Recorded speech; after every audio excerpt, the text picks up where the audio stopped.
All right, good evening, everyone. Thanks for joining. We will start our meeting with the prayer for NCH City Council. God our Father, we are all your servants. We trust in your mercy and love. We trust also in your guidance. Direct the meetings of this council of North College Hill to make good decisions for all the people who live in our city. Give all the members of this council wisdom and insight to know what is best for our city. Help us to be fair and just in all our decisions. Bless us all to do the very best we can with your help and guidance. We pray this in your name. Amen. And I will share my screen for the Pledge of Allegiance.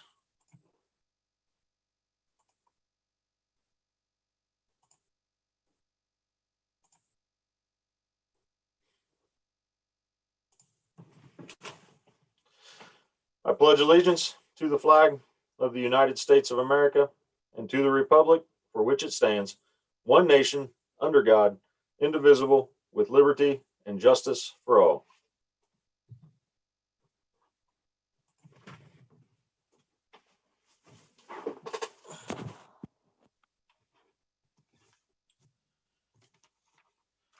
All right, good evening, everyone. Welcome to this December 9th Committee of the Whole meeting.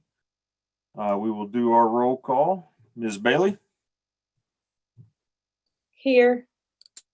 Ms. Blythe? Here. Ms. Underwood? Here. Mr. Miller Novak? Here. Ms. Zord? Here. Ms. Hartman? Here. Ms. Anderson? Here. All right, everyone is present. And the topic of tonight's agenda is the 2021 budget and its continued discussion. So I was not present at the last special meeting, so I hope someone knows where we're starting.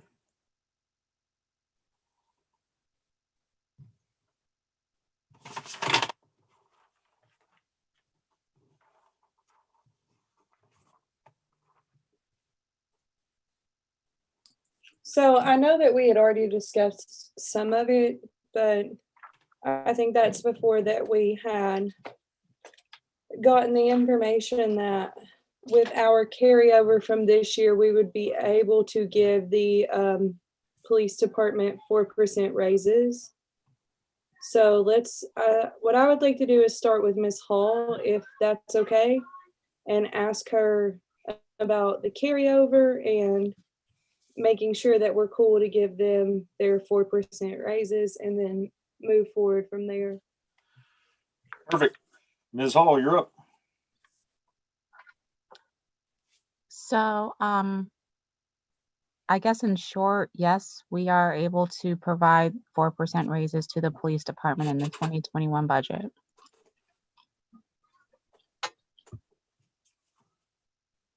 And then will that take away the entire carryover from 2020? Not the entire carryover, but you must keep in mind that we are in the process of negotiating as well with the fire department. And I believe Public Works, their contracts are coming up. I believe maybe in 2021. So part of the carryover balance that we have, we need to be mindful of those negotiations coming up. That right now we are paying our fire department double time to make runs because we don't have staff. So keeping in mind that, you know, the wages that we're paying right now are not, I guess, up to well, comparable with some of the other fire departments around us, and that might impact how that fund balance may be used. Yes, ma'am. So we know that Public Works, I believe, ends actually in December. I'm pretty sure their contract does. 1 second. For everyone's information, both the fire department and the public works, those contracts, their expiration date basically is December 31st of this year.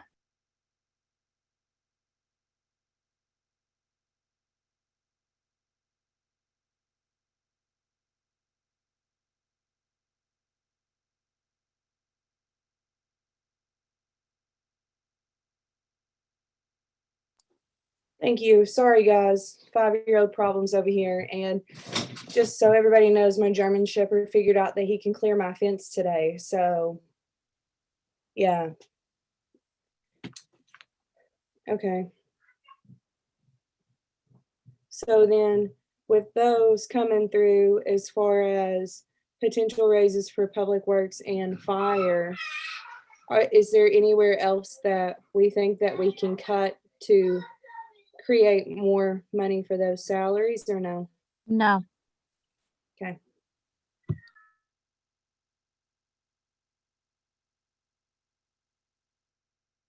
So I guess what is our, contingency plan or backup plan if they come to us wanting raises as well? What are we gonna do? so just to be clear, the 4% raises are built into the 2021 budget for the police Yes, department. ma'am. I'm not talking about police by any means. I I'm know. sorry to cut you off. Okay. I just wanted to be clear that the fund balance that'll be left over, that we need to be thinking about how that will be applied to the other two groups that are looking, that will be in negotiation. So like I said, there's some of that fund balance that will be accounted for with the 4% raises, but not the entire amount of that will be absorbed by that. Okay. And so right quick along those lines, in the police budget, it says that we are projected to be at $121,000 in overtime this year. How can we control that overtime for police? Because I'm afraid that with a 4% budget, and if they through next year with just as much overtime, then it's going to look a lot worse than what it does now. And it's just going to keep taking and taking from our general So fund. some of the overtime is not, I mean, we have to have it just because of what's built into their agreement as far as how that works with going to court. And I don't know the details, but some of that we don't have any control over. The other issue is that we need to keep in mind is that COVID has been a major player this year in literally every aspect of our operations, especially for police and for fire. Yes, So a ma'am. lot of the overtime had to do with the fact that we had police officers out and we had to pay overtime So, to other officers while they were out. so I'm just confused though, then as far as CARES Act funding, shouldn't overtime been paid through CARES Act funding? Yes, some Or- of that is being covered. Yes, some of that is being covered, which is why we have fund balance. So $31,061 is what we paid extra out of our general fund in overtime this year for just police. That's what we were projected at. I'm sorry, can you say that again? $31,061.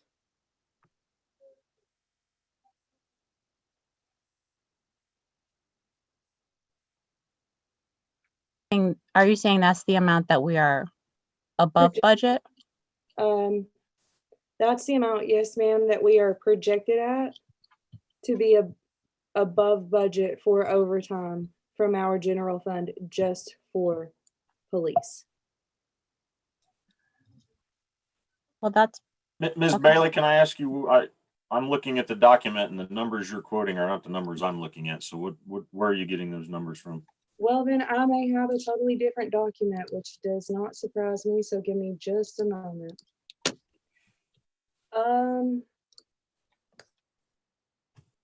Mr. Graver, I'm sorry, Mr. President, which one are you working off of? The 1111 one is the last one I have. I have, the last one that I have is 11/14/2020.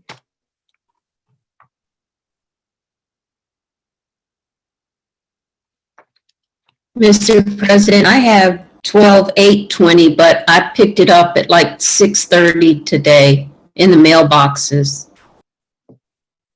the date is just simply the date that the document was printed, if you have a hard copy.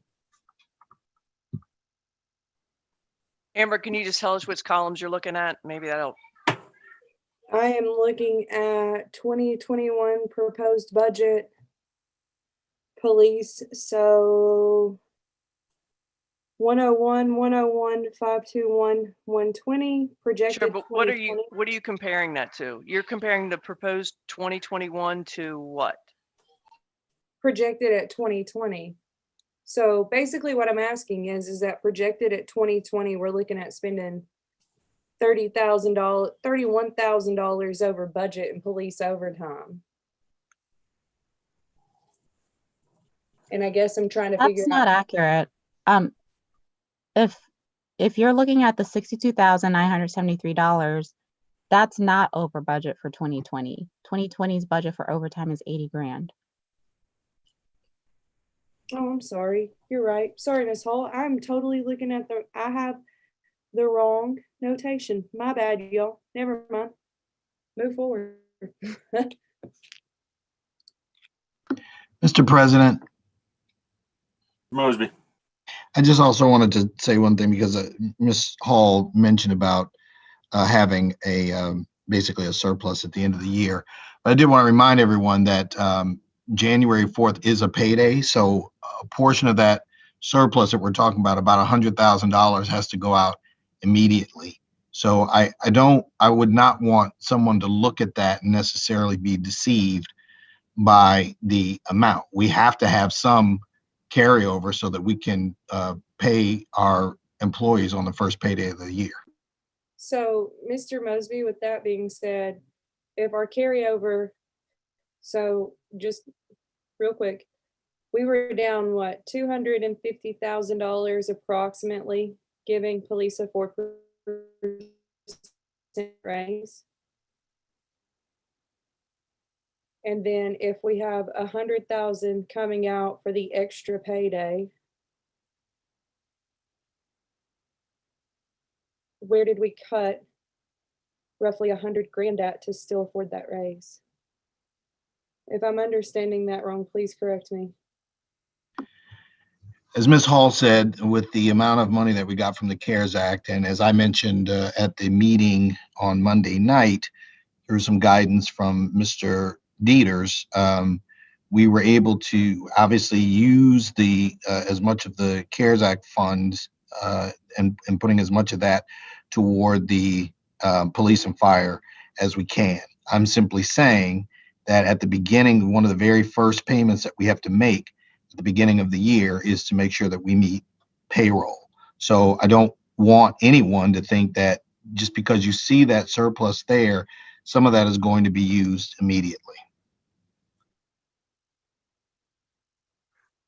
Okay, so what I'm asking is just real quick, how much of a surplus will we have at the end of the year?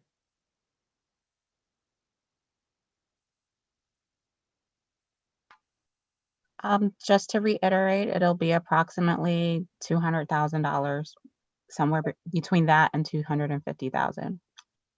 Okay. How much were we down to give, how much was our deficit to give police the full 4% raise? The deficit changed due to the changing, I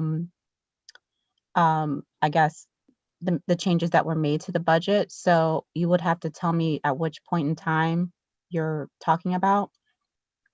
Because that deficit ranged from approximately 100 and maybe 20,000 to almost 300,000. So I would need to know which version of the budget you're talking about. The most current. The current budget, we do not have a deficit. And that's because we had a $200,000 surplus at the end of the year, but we have $100,000 coming out in the first payroll. Yes. The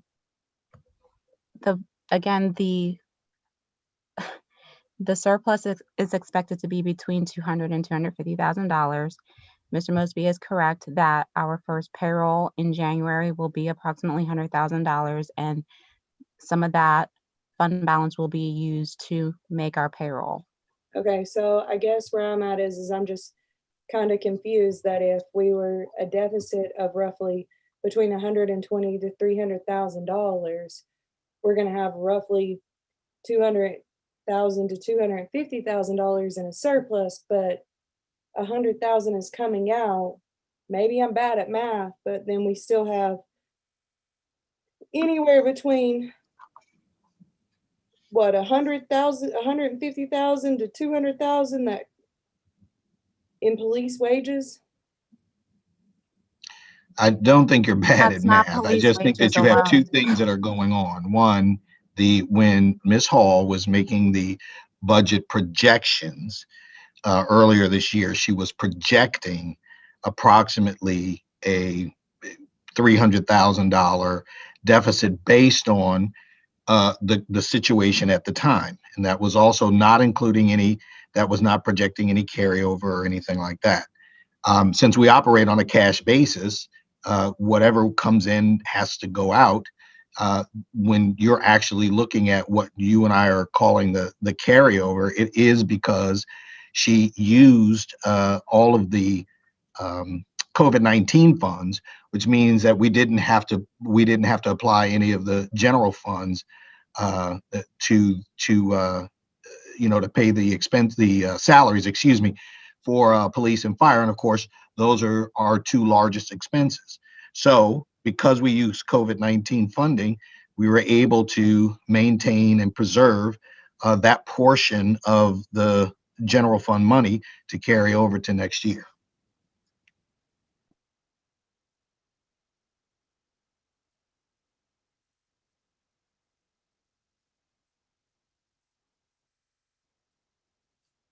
Okay. Sorry. Okay, cool. I guess I was just under the impression that anything that we had already appropriated for, we couldn't use CARES Act for. And that's where I lost it. Cool. Okay.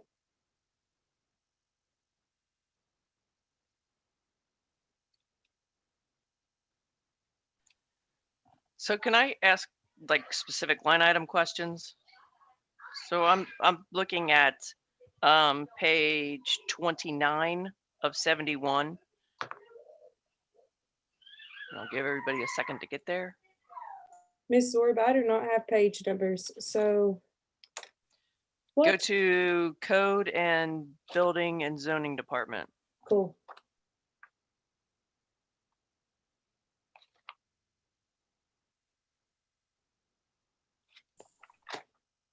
Is that 101.401, Ms. Zorb?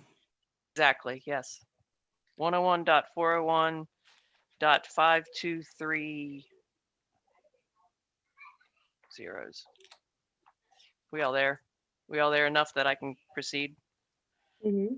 So my question is, if in 2020 we budgeted 25,000, but we're projected to need basically 45,000, why would we budget 25,000 again? I feel The like we reason would why need, that line item is overexpended is because the person who was handling our accounts payable was charging it to the wrong line item. That will be cleaned up in the cleanup ordinance. What line item were they charging it to? what line item should they have been charging it to is a better question. So the issue is that, well, the issue is that items pertaining to building and code were not being segregated as they should have been, and were being charged to one line item instead of breaking out the expenses as they should have been and splitting between either building or code enforcement.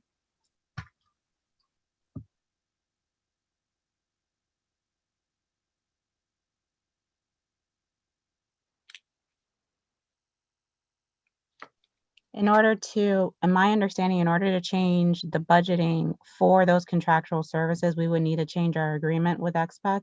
So that's one of the reasons why I've not changed those numbers, because as far as I know, there hasn't been any changes to that contracted agreement.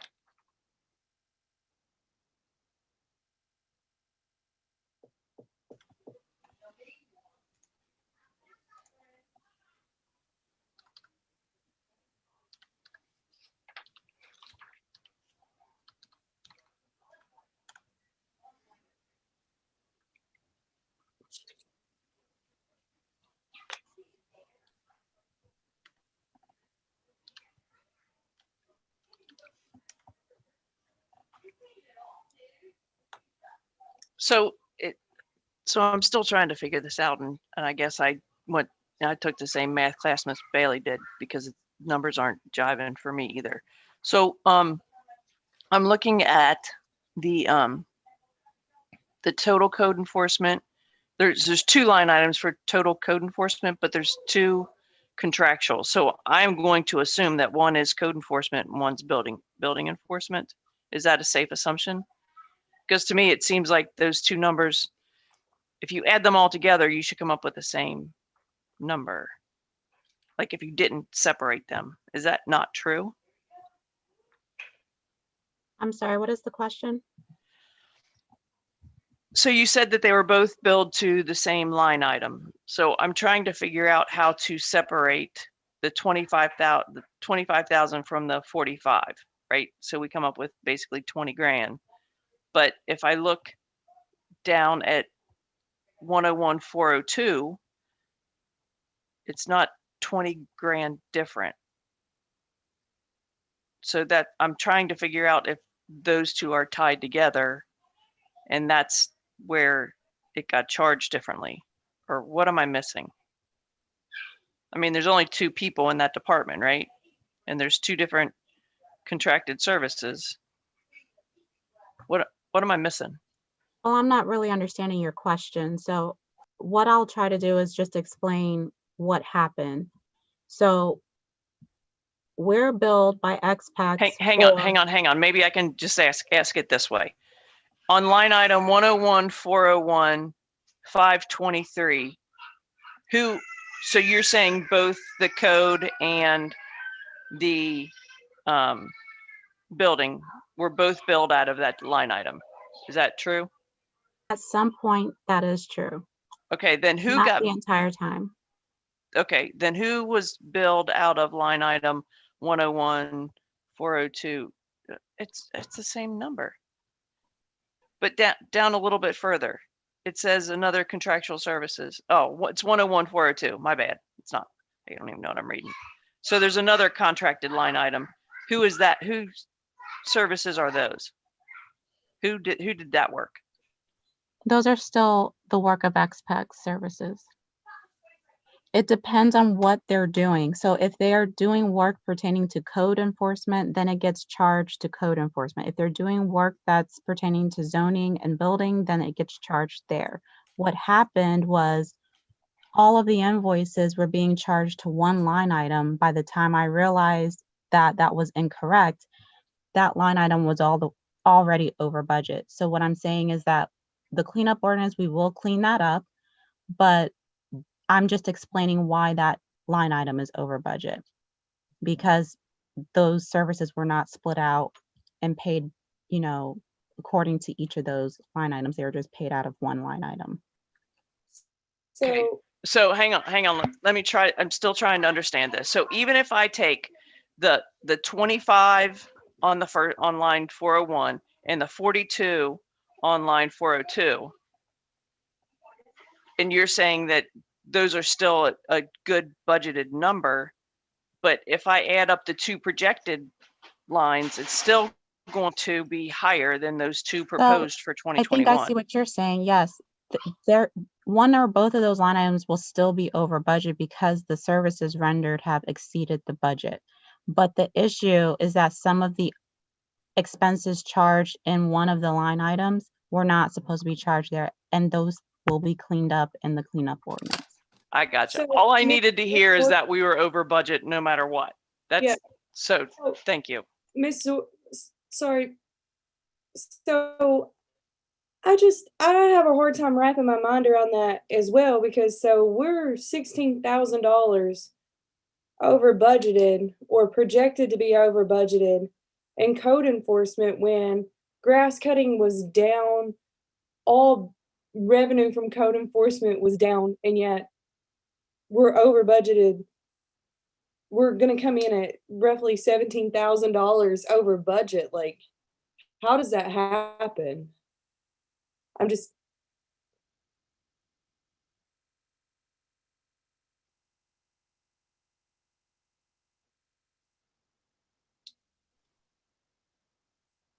I don't have any way to answer that question. I receive the invoices and Ms. we make the Hall, payments. Ms. Hall, I don't think that was directed at you at all, dear. Oh, okay. You I are didn't the know who was finance supposed to answer director. that. Yes, ma'am. You cut the checks and bring the checks in. I mean, you are not the oversight committee. Like, it's just, I mean, you know, we didn't do any assessments this year. We didn't start collecting rental registration until late in the year. And then out of nowhere, like, we have a contract with these guys and now we're $16,088 over budgeted. Well, over expended, I should say. So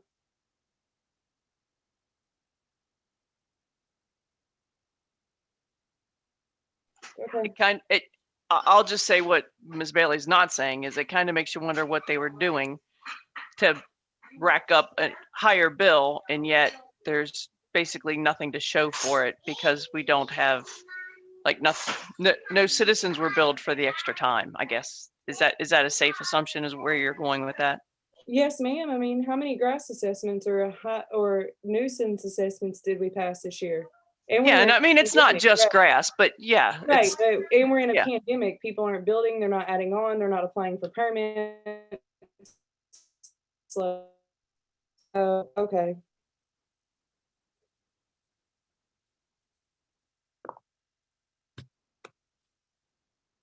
And then Miss Hall, so where I'm at, and it totally is nothing with you at all, I promise. So when not our previous, but when our previous finance director came in, he did change a lot of the line items of what was being billed where and to whom and to what, because he said that they were billed in different directions and not where they should have been. So I promise if I make any comment, it is not for you at all on what's being billed where. I think that he did a great job at confusing all of us. So I disagree. okay. I followed his thought, so I guess it's just everyone gets around 275 a different way.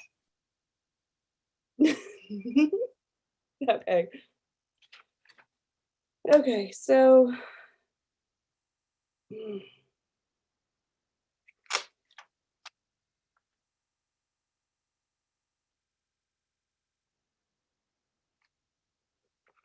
okay. So are we hopping around or are we're hopping around? Sorry, I didn't feel like talking about Okay, so contracts anymore. cool. So I'm gonna bring everybody to, I don't know what page number because I don't have page numbers, but let's go with mayor and administration budget. What's that 101 number, Ms. Bailey? 101-701-521-000.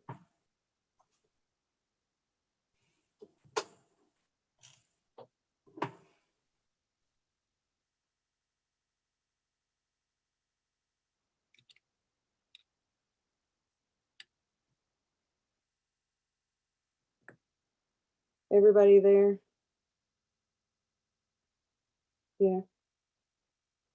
So I guess I'll start with, I am really confused on how we have salaries full-time and then salaries full-time professional. And I guess who's paid from that line item is my first question, because you see that we have numbers from 17, 18, 19, and then 20, 20, and 21 kind of just like go to the different line item.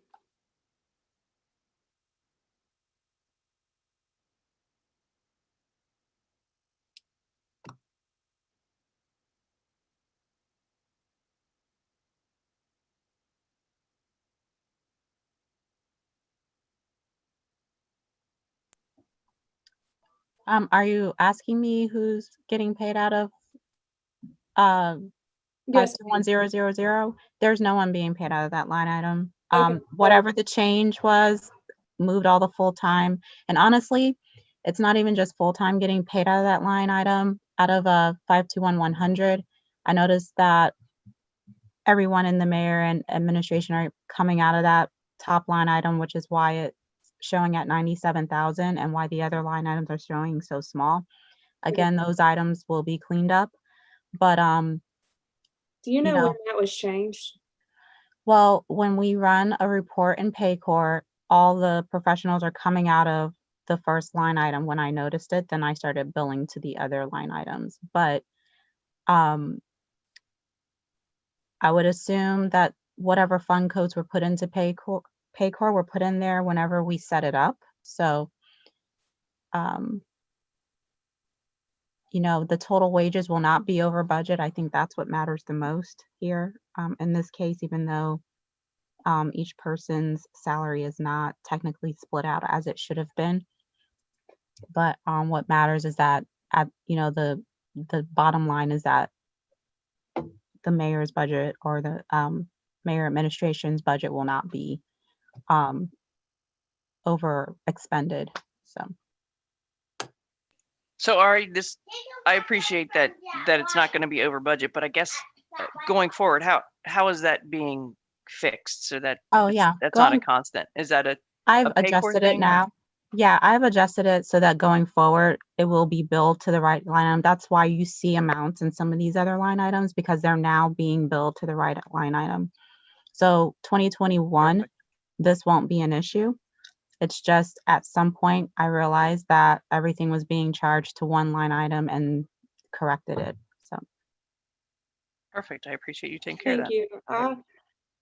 Miss Ari, I would venture to say that was probably around October of last year. But following the logic. Okay, so, and then we have full-time clerical. I think that's gonna fall under that same category. It was built into the long one. yes, And then, so does this have, sorry, I have like a bunch of little like post-it notes. So does this have the extra pay period built into this one as well? are you talking about the January 4th pay? Yes, ma'am. So I'm not 100% sure what's in the 2020 budget. There may have been the third pay of December included in that, but for the 2021 budget, that the 26 pays for 2021 are in 2021, if that makes sense. Is that all across the board? Yes. Thank you. On a side tip though, how much is a like a full pay period for the city, every department? I don't know, all of OPERS, FICA, Medicare. What is the number for like an entire pay period for everyone? One payroll is approximately $100,000. Okay.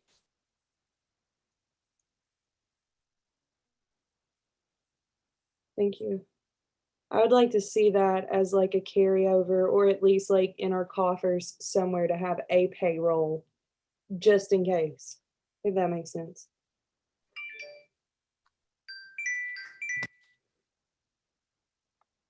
Cool. And so then, last one on this one. So it appears as though as this year we are looking at spending $3,007 in extra memberships. But they are not appropriated for next year. Is that just a one-off thing? Did we add a new membership this year?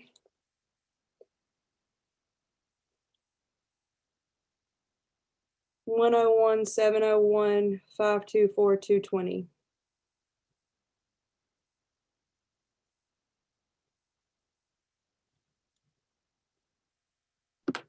We haven't incurred any new memberships this year.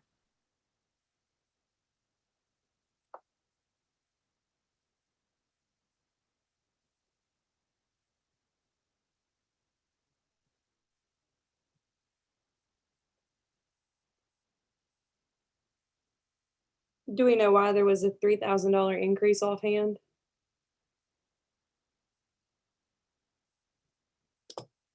believe that I know of one membership that we have that was not paid for this year, I believe in the beginning of the year. That was the only one that I can remember offhand. That was $850, I believe. Thank you.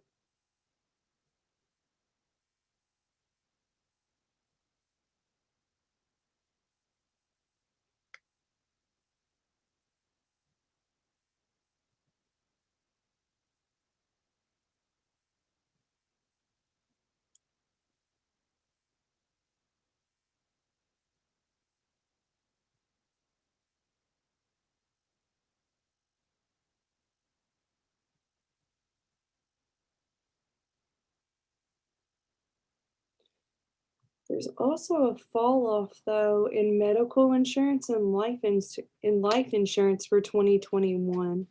Well, I guess medical insurance. Was that going from the wrong line item, or are we not paying medical insurance anymore?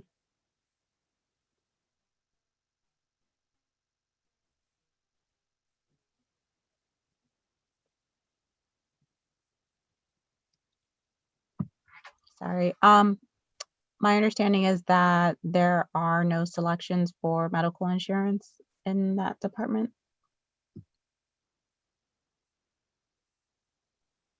Mr. President, I have a question really quickly.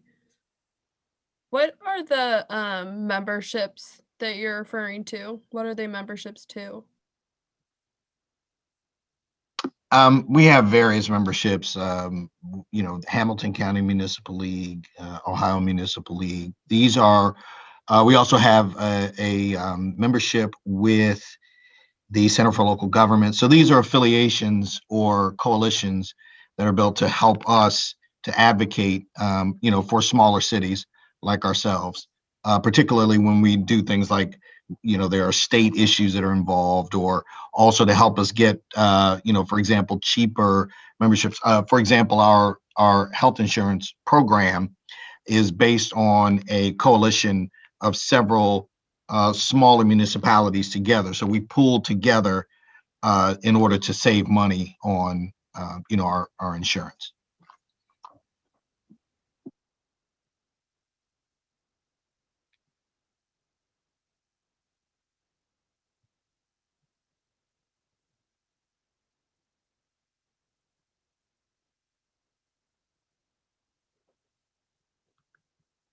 Cool. So that's all that I have in that one. Does anybody else have anything?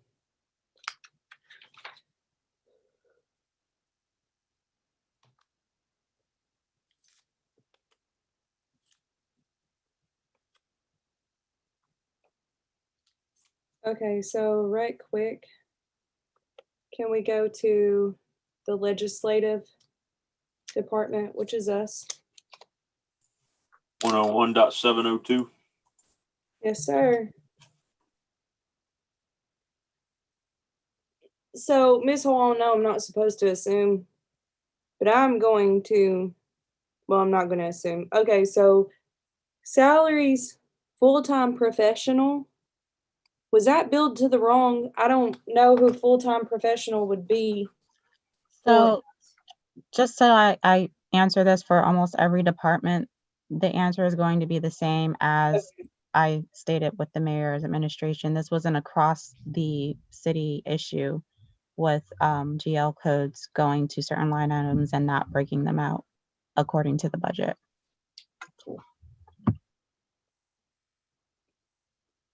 So,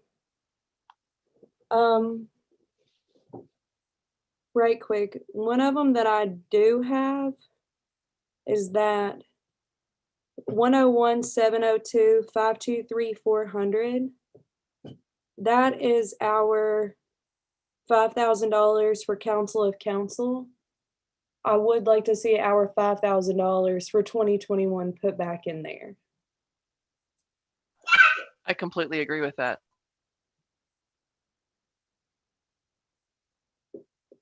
So just for No, guys, we have $5,000 that is appropriated in our budget for extra legal counsel if we ever want a second opinion on something. Or if we ever, basically, if we ever want a second opinion on something, and whether we use it or not, it is really, really, really handy to have. So 101, 702, 523, 400 should definitely have 5,000 in it for next year, in my opinion.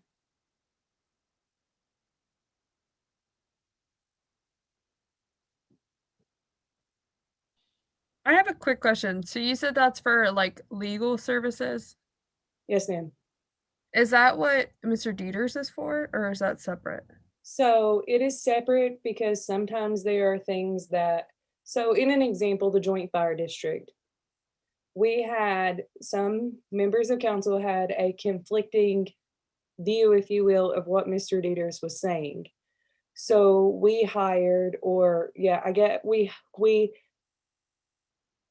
got, we Miss Bailey, can I help? Yes, please. Basically, he had a conflict of interest because there was an issue between the Joint Fire District and the city of North College Hill. He was the counsel for both of those entities. So if the city of North College Hill had a legal question, we needed to find an outside source. So that's what we used that line item for, because he was covering both items. So it was a conflict for him to make that decision. Does that help? Yeah, that helps. Thank you, Ms. Orr. Yeah, thank you. Welcome. And so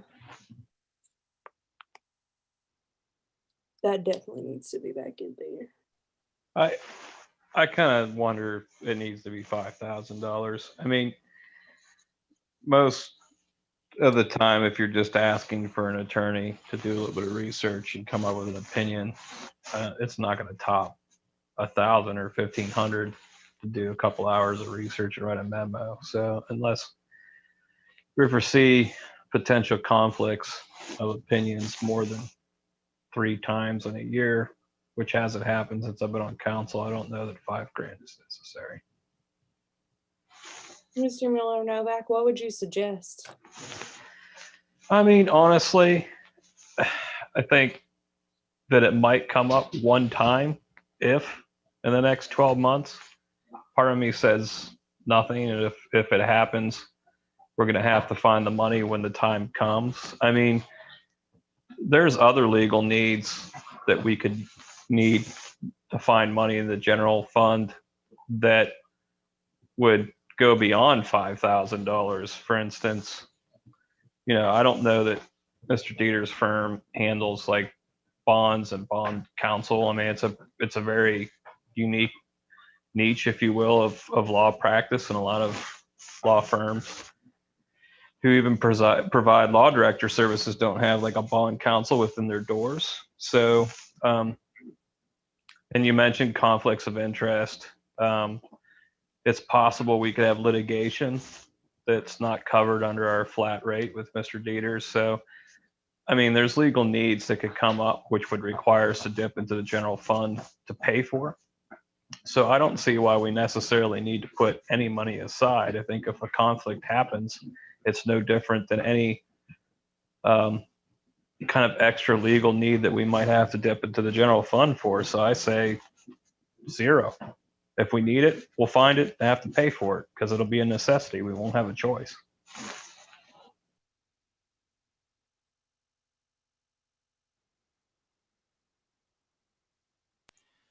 I disagree. How about if we split the difference and we put $3,000 in there?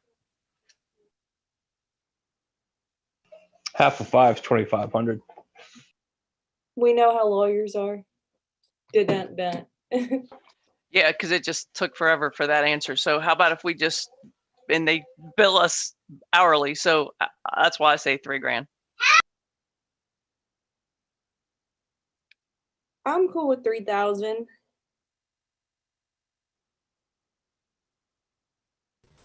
That sounds good to me also.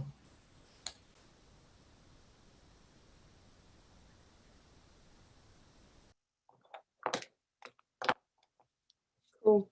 So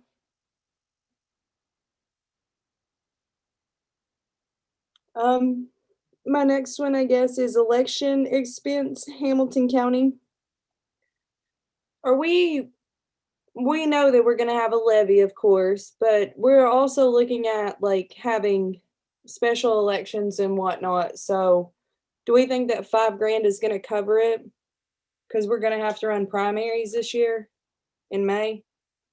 One for a levy, one for a council seat, I'm pretty sure. The council seat doesn't have to be on till November. Okay, cool. So just the primary for the street levy. And then regular election in November.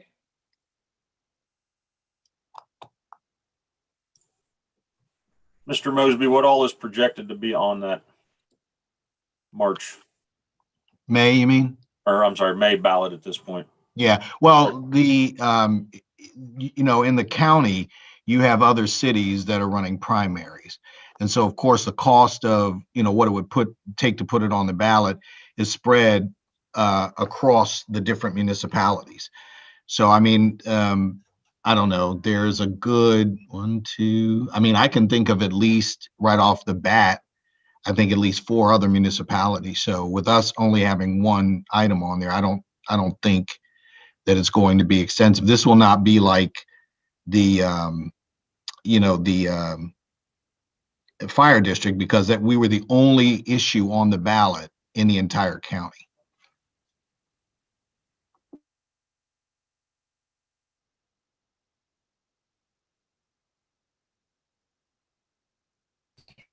Mr. President, I must have missed out. What are we putting on a May 2021 levy?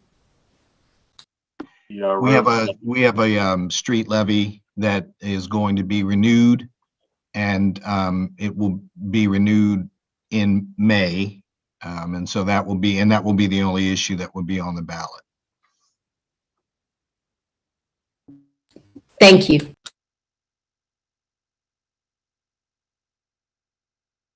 And then right quick though, guys, sorry. We are square with Mount Healthy as far as joint fire district costs, right? The joint fire district was dissolved, yes. But we paid them, because I know that they fronted us money, if you will. We paid them back what we owed them. Because we initially only set a appropriation for $10,000. And so I thought that there were costs incurred outside of like our 10,000 and their 10,000. And I just want to make sure like we don't owe them anything. Go on. Yeah, I don't know of any other expenses that we owed. Okay.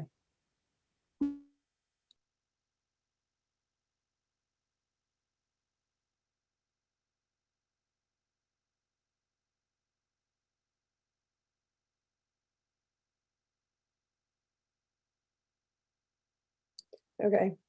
So then our moving forward, I guess, our new copier that we're getting, the lease on it, what is that reflected in this current budget, I guess?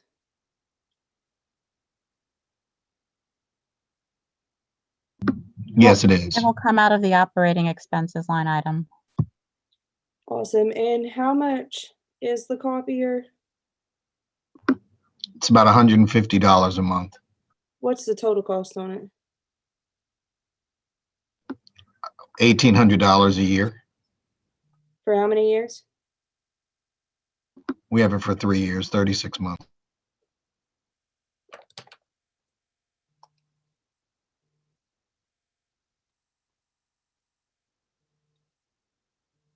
So total cost on it's $5,400. Yes, not unless we go over copies, yes. And then, so how much is it to just buy it outright?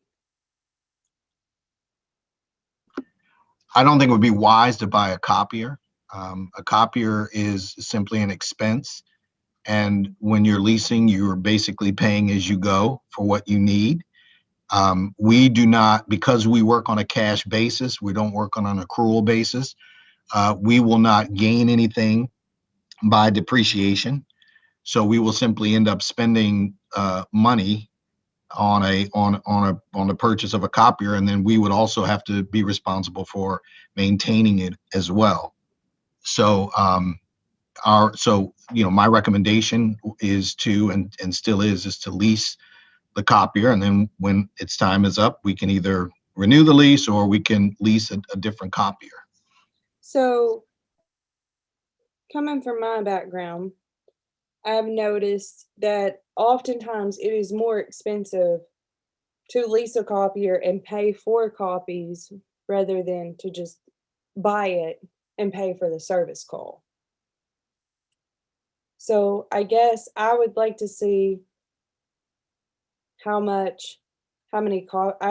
not trying to, we can talk about this at another time, but I would like to see how many copies that is included, I guess, in this lease. 2,000 copies a month, I believe, on black and white. Okay. And that's at the set rate, and then anything over that. Let me give you a comparison, and this may help. The document that some of you have in front of you, and I'm not sure that all of you have it, but if you have the latest copy of the 2021 budget, that is 71 pages. If 10 of those were reproduced, that is 710 pages, which would be approximately a little over 1/3 of what the monthly budget would be for the copier. And then there's everything else added on top of that. So I know in my mailbox, I have both the temporary budget and the full budget in my mailbox. And so that's where I'm afraid that we're going to get into like sticky areas, because I don't see 2,000 copies being a lot, especially for council, because we are paper heavy most of the time. Mr. President,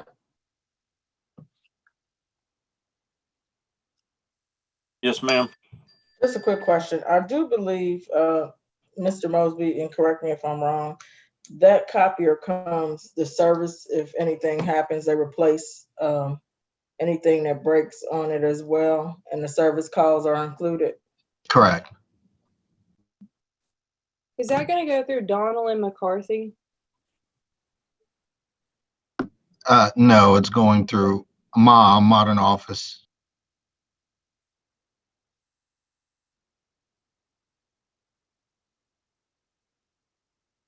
So our temporary budget was what, 41 pages?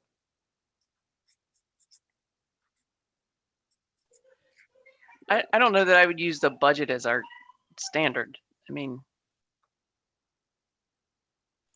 the budget is a one-off of 71 pages. We don't print a budget every month. True.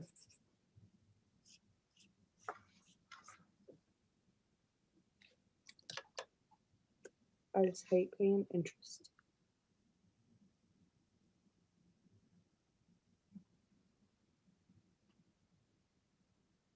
I'm not 100% on the page of leasing is better than buying also, especially when I see that to buy that copier, it's like $4,500. But can we move on from that now and address that later? As long as there's money in the budget for it, we can talk about what we want to do later. For sure, yeah.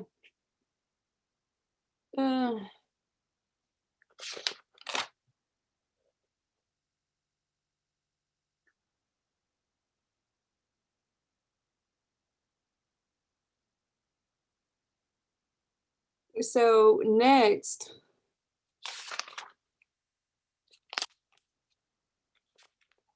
I guess we would be at Mayor's Court Clerk is where I'm at. But again, like I have Post-it notes everywhere. So that would be the next page that I would be on, unless anybody has anything else for legislative. That is 101.703.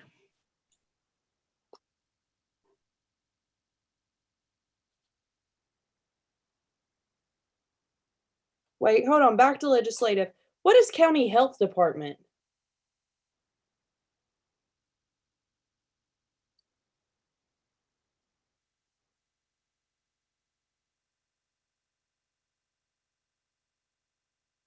So 101-702-523-408.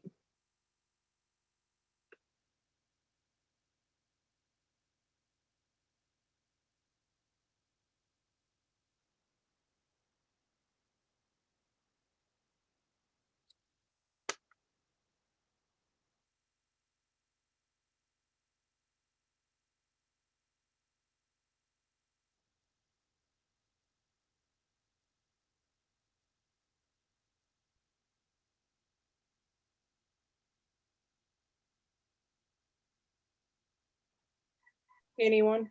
I believe the city probably had a contract with the county health department. I'm not sure if we have any agreement with them currently.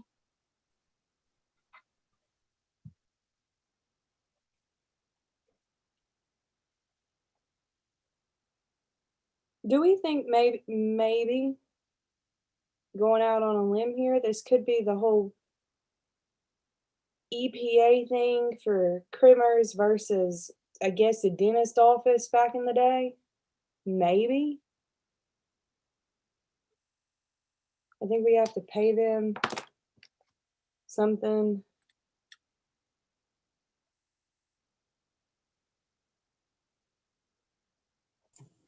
Well, to be clear, the health department and the EPA are two different things, so.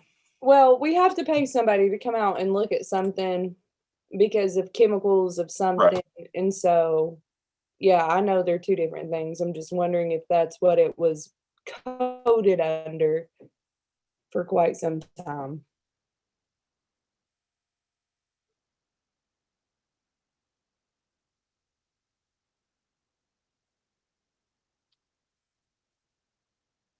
Miss Hall, will you look into that and just let me know, I guess, for sake of education, what that is?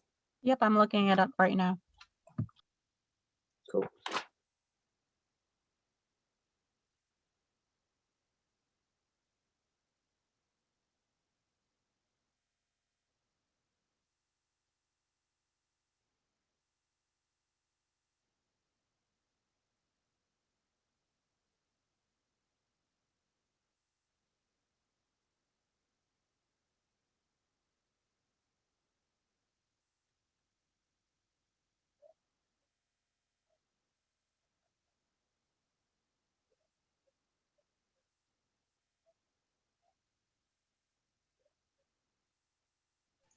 So are we finished with that section then? Yeah, I'm sorry. I was just giving Miss Hall time so that way we didn't jump ahead. And I guess now we're on mayor's court.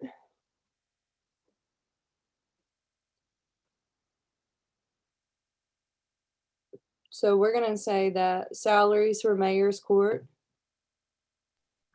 are going to be messed up because of the wrong coding. So Amber, it looks like those fees were for the Hamilton County Auditor for settlement fees. Okay. Like litigation settlement fees? I cannot see the invoices. I can only see the vendor name and the description of the payment that was made.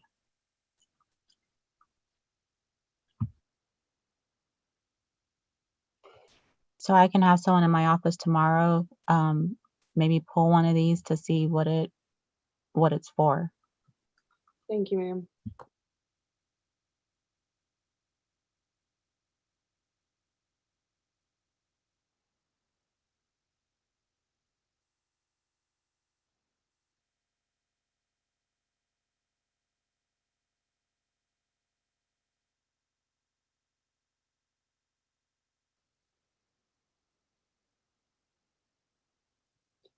Okay, so mayor's court, right quick, we're gonna say that salaries are all janky because of the wrong coding. But for contractual services, 101-703-523-400. Hang on a minute, hang on. Before you leave Mayor's Court, how did Opers go down?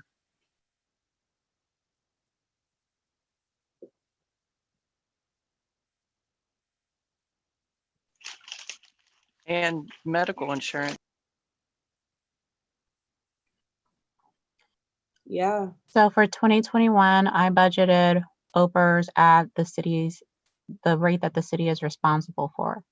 I cannot speak to the previous lines, but I don't see any reason to go above what we're responsible for.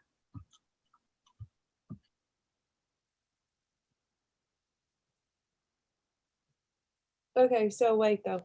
Hang on, I did not follow that. I Medical, feel like there's something you're not saying. So no, there's nothing that I'm not saying, but what I'm saying is that we are responsible for 14% of the OPERS, and that's what I budgeted for. Have we been paying over 14%? And why would we do that? Just asking, just for education, right quick. I cannot speak to anything that's happened prior to my coming to the city.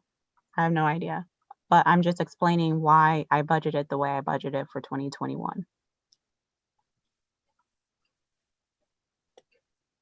So maybe one of the lawyers will tell me. So like, could somebody have in their contract somewhere that we would cover more OPERS than what we, like, more than 14%? Amber, Yeah. when it comes to retirement of our employees, it depends on what system they're in. All the systems are compulsory. OPERS is 14%. I believe police and fire is 19.1. Okay. Yes, and fire is 24%, but that is, well, not for OPERS, but for OPNF. But the point is that I'm budgeting what we are on the hook for as a city.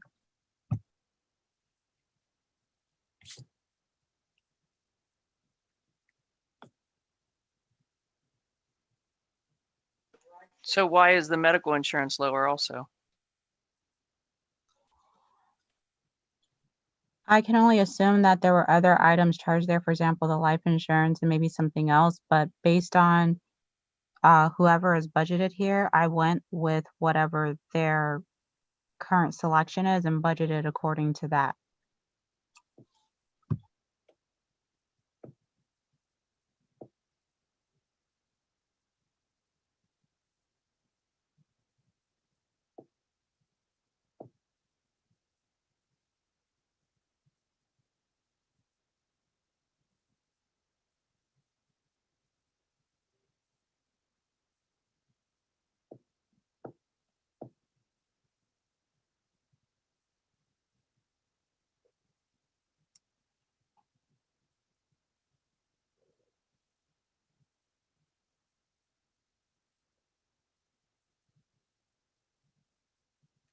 Okay, cool. So are we cool to move down to contractual services right quick? Same department, just. Is this for our prosecutor and our magistrate?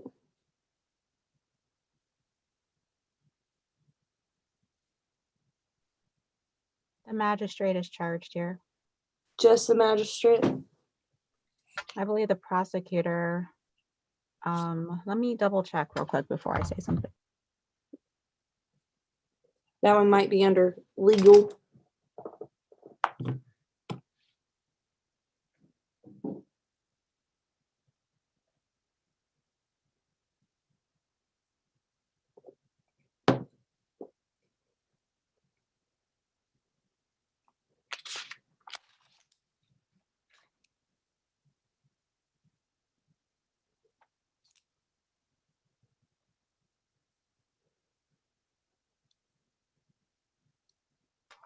So it appears that our prosecutor is paid out of the law department.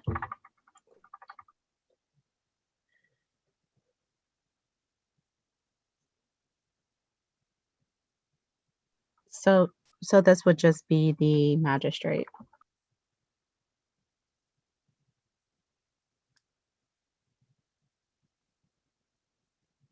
Cool, thank you, Ms. Hall.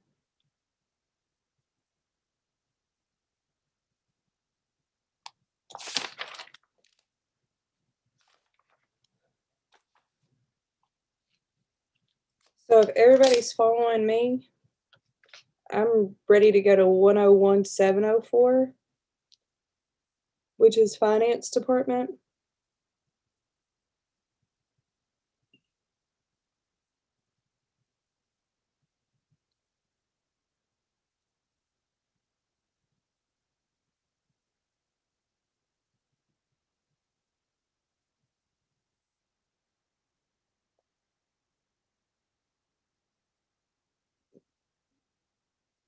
Yeah. Yes. Okay, cool. So where I'm gonna start is the OPERS contribution for 2020 and then 2021. But I'm gonna guess, now that I've been educated, that that is 14% of all 3 positions. Whereas it was not beforehand.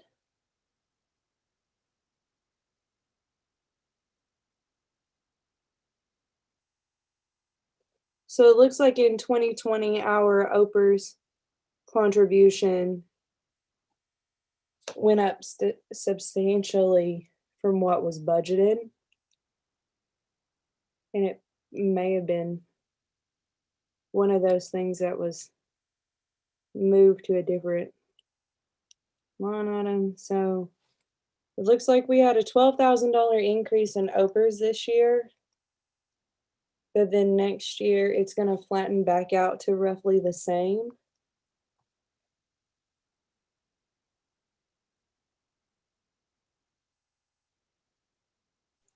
Well, actually, if you back up to the salary, because I'm not looking at individual line items because apparently those are all off. But if I look at the totals for salaries, it still looks like there's about almost a $10,000 increase.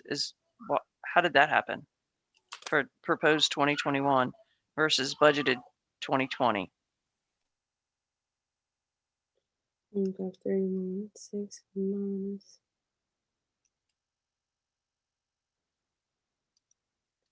Yeah, $16,874. I'm gonna be The real. reason is because my salary is only a partial year versus a whole year salary.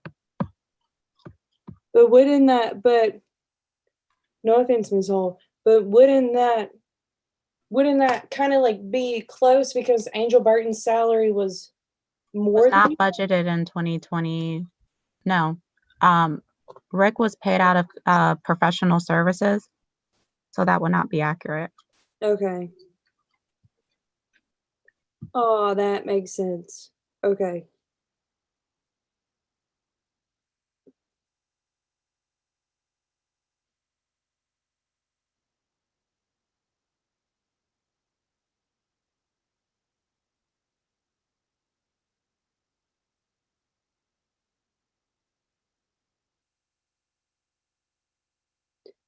But still, yeah, if we're comparing, let's say that we compare 2019 part-time financial. Okay, that's got it. That's the second part-time position. Okay. Were we paying the OPERS rate of 14% off of the 1924 that was being paid to the finance specialist in 2020?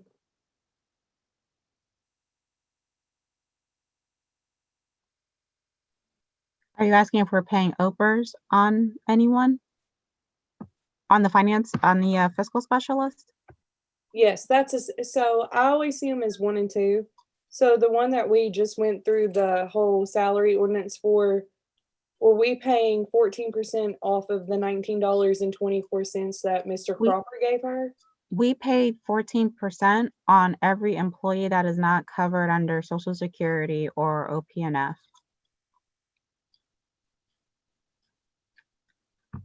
So you still get OPERS if you're part-time? Yes. So we were paying 14% of not 1605, not 1862, but 1924 for a year for number 2.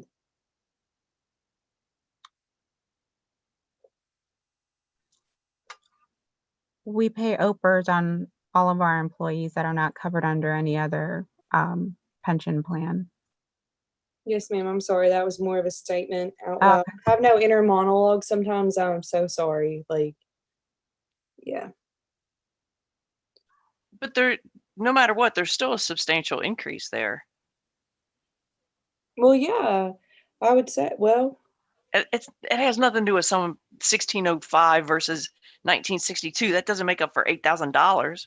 that's because Rick Cropper was paid under professional services and not under, he wasn't a salary employee. So the difference is we're paying 14. Hang on, but he was a contractor. Would we pay his OPERS? We would pay the whoever his company was, and they pay his OPERS, right? Correct. So we were not paying any benefits for him. That's why there's a blank there. I reckon. Yeah, so we were not paying OPERS for him at all. And that's why we hang on, stop. So I'm taking 2020 out because that's when Cropper was in there, and that kind of jacks up the numbers. So I'm looking at 2019, we paid about $20,000, but in 2020, we're going to almost pay $29,000 in OPERS. That's the difference that I'm looking at. I'm having a hard time wrapping my head around that. 2020, I'm pretty sure. Ms. Hall, when did you start with the city? At the end of March. Of 2020? Sorry, yes. Okay. So yeah, Mary Jo, I'm going with Miss Hall, and then we added that third position, and then that third position being paid higher than what was on that wage ordinance, man. Amber, that's not. So then tell me how in 2020 we're going to pay basically $29,000 in OPER, but in 21 we're going down to 17.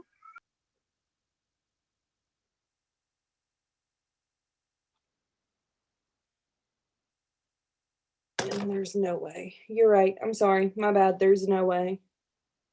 So times 25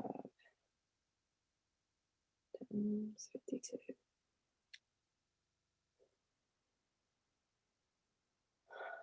Times 0.14 enter.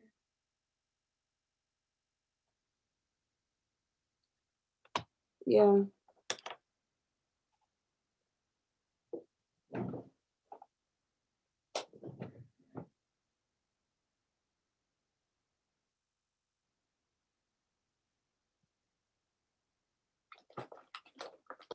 Grabbing a highlighter.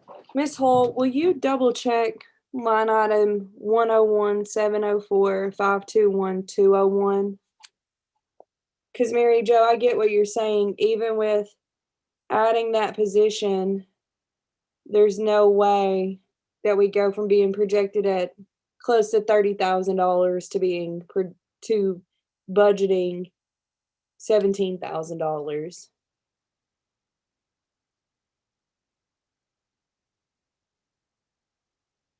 Unless.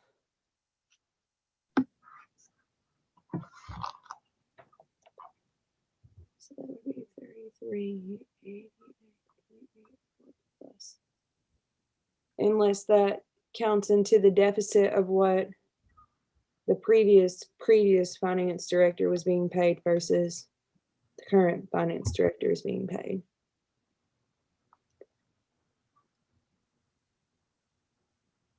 Sorry, Amber, I don't see where you and Mary Jo are talking about. When I look at that page of the budget that I have on that line, 521-201, is that what you guys, where you're looking? Yes, ma'am. So we're at 101.704-521-201. Okay, so I don't see 2021 there at all. I see 2017, 2018, 2019. 2020, 2020 projected, but I don't see 2021. So proposed 2021. Are you saying you don't have that whole column? Right, I don't, it's not on my document. I don't see that. Okay. Are Miss you looking on Underwood? screen or on the piece of paper? I'm looking on the screen. Miss Can Underwood? you slide the bar over maybe? I'm looking at it's full screen. There's no 2021 there. So Miss Underwood, Yes, do you have like an empty cell that you can just type this into right quick? no, because this is a PDF document. Okay. So 2020, our OPERS contribution projected amount will be $28,685. Okay. I was just wondering, like, I wasn't seeing what you guys were saying, so I'm just, maybe Okay. I got, I don't know. If everybody else got the same PDF that I received, I'm just trying to understand why I don't have that column. Does everybody else have that column? Yes, but I'm looking at the Excel document. I'm not looking at a PDF.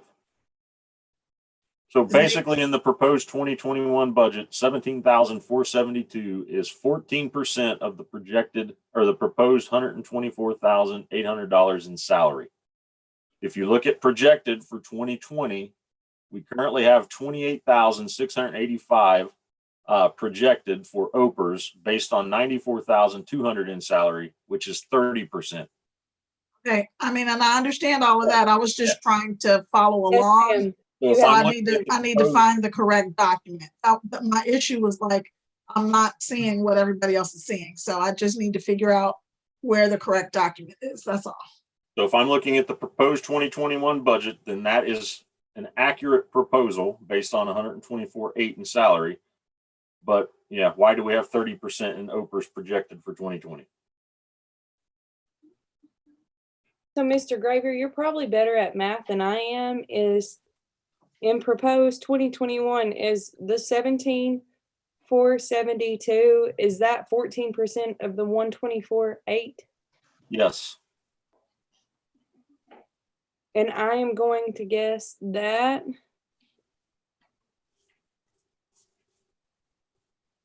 it's the extra pay in the one position, part-time financial. It's gotta be. There's Amber, you keep going back to that. There's no way that because we did the math, it's only like $800 a year. There's no No, way it makes up for that. no. And So so what hang, is, no, hang on. There's no sense in guessing. We have Miss Hall on the line. So Miss Hall, can you explain to us why there's 30% OPERS for the projected 2020 and we're at 14 for 2021? And we're using Mr. Graver's math, and I trust his math, so thank you. So this all boils down to the fact that we had someone in a position that was charging things to the wrong line items. This is simply what it all boils down to. Again, I'm working to clean up a lot of things for 2020, but how I budgeted for 2021 is based on what we are on the hook for as a city. I mean, the only way that I can explain why there's no medical insurance coming out, but there's like a whole lot of money coming out of the OPERS line item, is because that there isn't a proper distribution of those expenses going through where they should be going.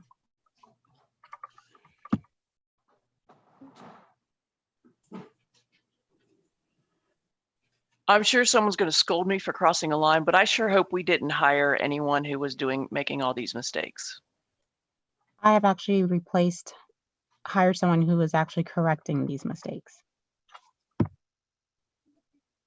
That is great news from this address in North College Hill. Thank you.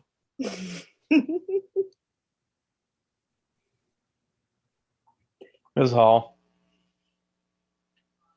Yes.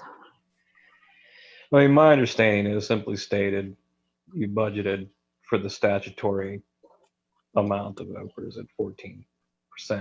Previously, it was over budgeted. Is that correct? Correct. Makes sense to me. Thank you. But it's not only over budgeted, it was overpaid because that's the projected real number that the city's going to pay.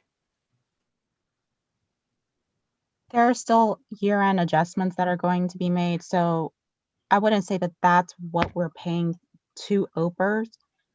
Me and the person that I hired, the fiscal specialist, will go through and make sure that each of these line items are as cleaned up as possible because they need to be cleaned up and show and reflect accurately what we're spending. Okay, I'd like to get us rounded back to what we're supposed to be doing, and that's talking about the 2021 proposal. So we can all agree that the current proposed 2021, the OPERS is correct. Yes.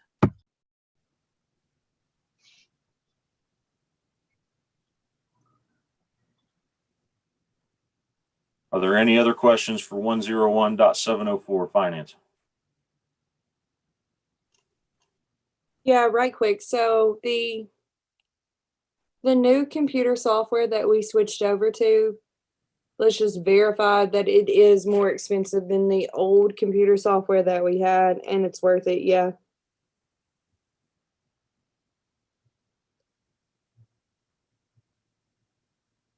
Uh, 101-704-523-225. That line item includes not just CMI, but also financial analysis software, a partial part of that for us to do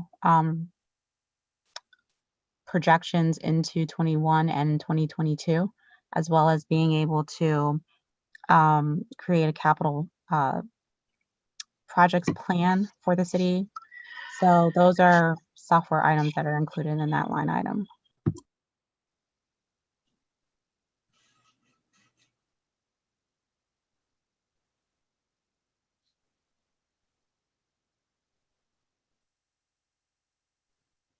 Thank you.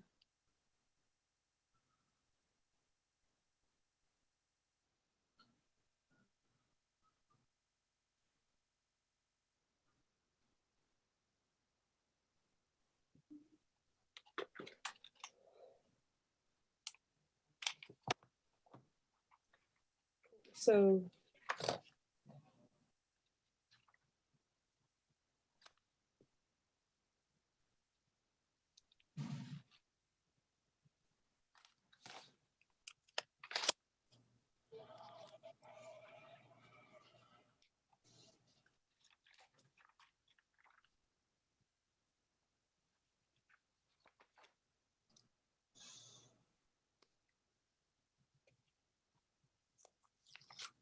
Anything else on this sheet?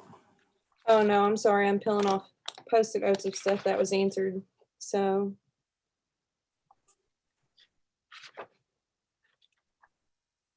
I do not. Is there another sheet that we need to look at?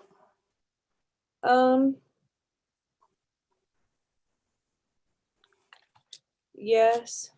That's 704. What is 705? I'm sorry, what department is that?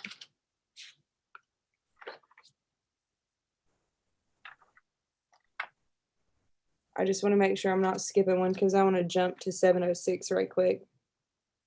We do not have a Department 705.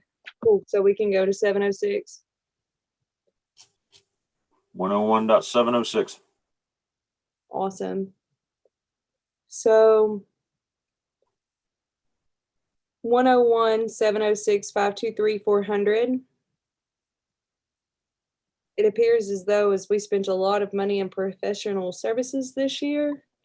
And I'm wondering why we had the hike versus why we are going to, I guess, under appropriate for next year, knowing that we're going to have to go through contract negotiations.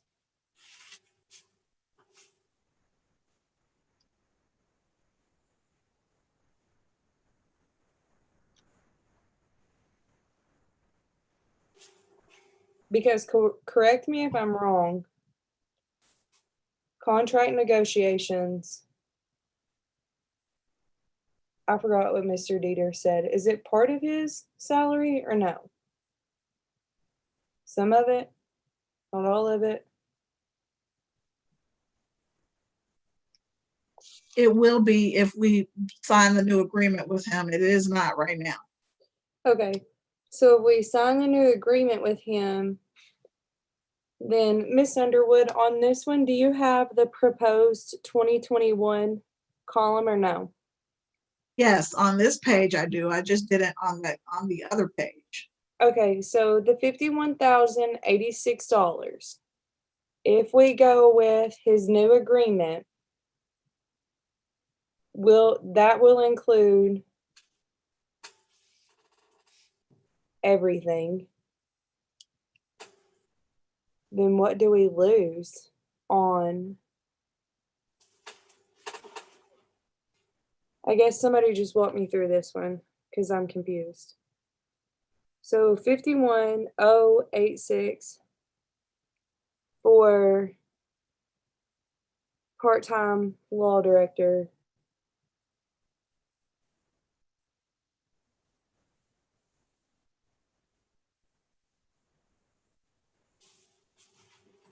I'm sorry, Amber, what line are you reading that number from?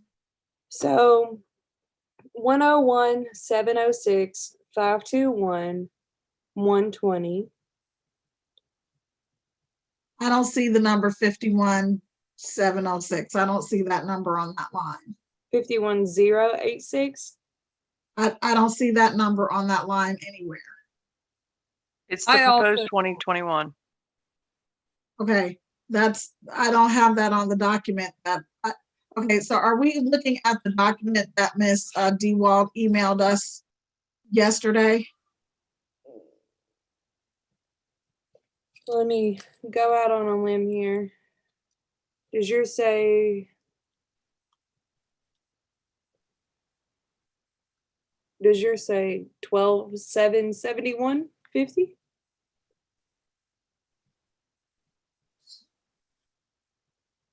Oh, no, I see 12,772 for the Okay, 3-month so- budget. You're looking at the temporary budget. And we are on the actual budget. Okay, Yes, ma'am. all righty. That's my bad. No, if you open up the email that was sent yesterday from the clerk, it's missing that last column. She's exactly right. Oh, I'm sure. In the PDF version, because it's done in portrait, I have it printed in landscape, and that's when that last column shows up. Because it's not scaled down. Ms. So, Underwood, Yes, go to an email from Ms. Hall on November 11th. It'll have the Excel sheet. okay. I'm just trying to follow along with what everybody is saying. Let's see. November 11th. Okay. Thank you, Mr. Graver. Yes, ma'am. Miss Anderson, did I hear you say you didn't have that also?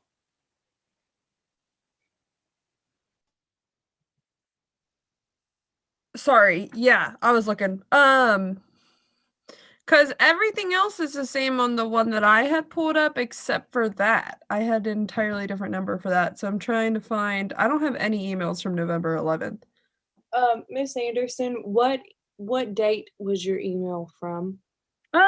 Let me figure it out. I just X'd out of that trying to find it somewhere else. So give me 1 second. So, Miss Hall, you can see I was not being sassy by saying, please send this to everybody because we all end up with different copies, no matter what. Okay, I found the one from November 11th. It was just marked November 13th for some reason. I was probably just forwarded it, but I'm looking at it now. 1 second. Cool.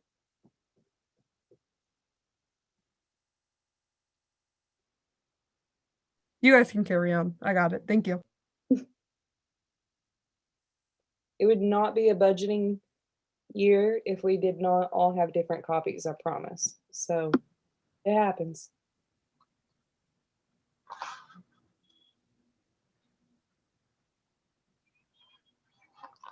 Okay, so does everybody's proposed 2021 budget say $51,086 for salary part-time law director? Yes.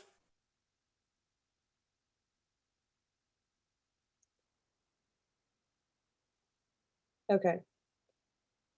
So I reckon where I'm trying to figure it out is line item 101-706-521-120 verse 101-706-523-400. If we're paying a part-time law director, and we're going with position, not person here, guys, more money to do more things, shouldn't we see a decrease in this overall line item?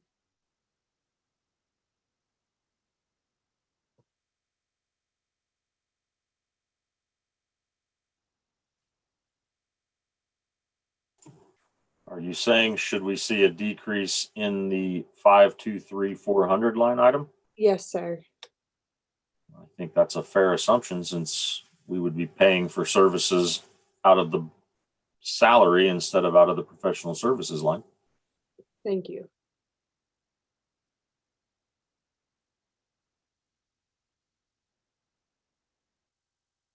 Is that where the prosecutor is?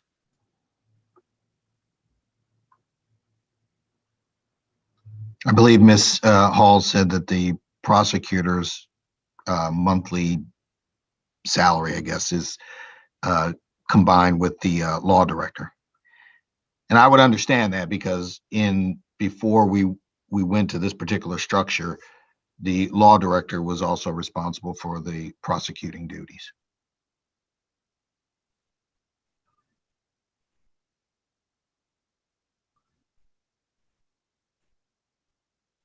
Mr. President, Yes, sir. I guess to borrow a line from Ms. Bailey, I don't quite understand. Our finance director has presented a budget to council. It is a balanced budget that actually has a surplus at the end. I'm not sure what we are looking at overall right now. I honestly don't know where we're going with this. I guess I would understand it if, we were saying that there was a priority. I did hear a priority earlier that said, we would like to make sure that we have a surplus to handle a pay period, which that I can definitely see as a basic objective. But I'm just not, I just don't understand where there's questions in this particular case. We weren't asking to make any cuts. So I'm just not sure. And I would appreciate some help understanding. So, Mr. President, Mr. Mosby, I don't think that it is like a going under like scrutiny process by any means. Like, I feel like that when we go through this whole process, like, you guys feel like that we're kind of like scrutinizing you and like we're going through line item by line item, but really I think it's more of, for me, it's more of like an educational thing. Like, I just want to see the money go through. Like, numbers don't lie, they never lie. So for me, when we go through the budget, I want to see, like, it's more of educational, if that makes sense. Like, I feel like a lot of times when we do this, like, yes, there's a surplus, that's great. Yes, there's goals, that's even better. But when we ask a question, it often feels like to you guys that we're kind of like putting you like on the jump, or we're just saying, hey, tell me this right now. But for us, it's really like, help me to understand this. Does that make sense? Kind of like. It does, Ms. Bailey, but if I can be candid as well and honest, I mean, when there are monthly finance committee meetings, and I know that, it's been asked of Ms. Hall to make sure that she, provides a monthly reconciliation as well as the monthly budget report. And it does seem to me that some of the questions that are being asked would be appropriately asked there. And if she were allowed to make a presentation, Oh, she can then make a I think that presentation some of those anytime that she those wants questions to. could be answered. Oh, absolutely. Anytime that she wants to, anytime that you want to. 100%. The problem is with budget and finance committee is we are always working under the gun. All the time. There is no, like, literally stuff that we should have been working on now, I made sure to get done at the beginning of the year because I knew this was going to happen. Budget and finance is always working in arrears. If you go back and you historically look at the pay ordinance, the skip grants, the ODOT, the salt, to participate in buying salt, all of that is done later on in the year. I purposely tried to get all of that done in the beginning of the year so that way we could focus on stuff like this. And somehow there was COVID. And then here we are with this budget. So it happens every year, no matter how much pre-planning you do. Mr. President, Yes, Ms. Underwood. I just want to point out, and I'm not trying to be mean to anybody, I promise. But this meeting started at 7 o'clock and it's now 8:41, 8:42. We have to have a temporary budget at least to keep the lights on at the beginning of January. We have one more meeting in December. And I know that there are several of us who won't be available at the end of December to have special meetings. We haven't discussed the temporary budget, and we're going through this thing kind of discussing, why did we spend that? Why did we spend this? It's the end of 2020. I mean, it's important. Don't hear me say it's not important, but I got to, and I'm wilting. It's 8:45 and we haven't discussed the temporary budget, which apparently we're gonna have to pass in order to keep things moving. So I just want to know, like, where we're going. I don't know. I just want to understand. I got the right document now, but I just need to know. Mr. President. Hold on, Ms. Bailey. So, Ms. Underwood, there was no intention to discuss the temporary budget tonight. That will be discussed Monday in Budget and Finance Committee. Okay. All right. Fair enough. Ms. Bailey, go ahead. It was my understanding that we were going to work on the full budget and hopefully get it done in time. So that way we wouldn't even have to fool with a temporary budget. Okay, can I get us back on track for a quick second? I guess my question is, when did we decide, because apparently I slept through it if it happened, when did we decide to go with the 51,000 for the law director? Because I don't recall us ever coming to a conclusion on that. So if we did, I missed it. This is what is called a placeholder in the event that that is the decision. But if you want to change that, we can change it. But it's a placeholder in the event that that ends up being the agreement so that we're not over budget. And you would be correct, Ms. Zorb. We did not change the law director. We have not accepted any different proposal from the law director at this time. Wonderful. Thank you. I didn't fall asleep.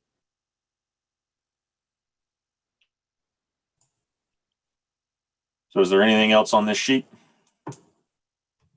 I have a quick question. So Ms. Hall, where it says professional services, is that the prosecutor or is that the extra bills that we get above and beyond from the law director? Or is it both? Prosecutor is paid out of that line item. I'm sorry, I was still talking and I couldn't hear what you were saying. Tell me again.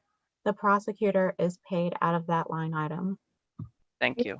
Miss Hall, for 2020, Mr. Dieters had to have been paid out of that line item too.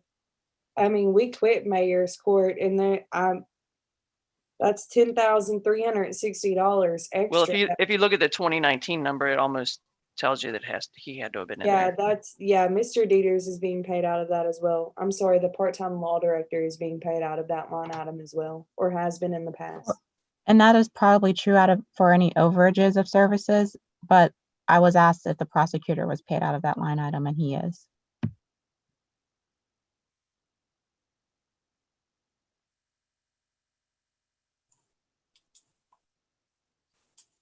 Any other questions? Not it. Where to next?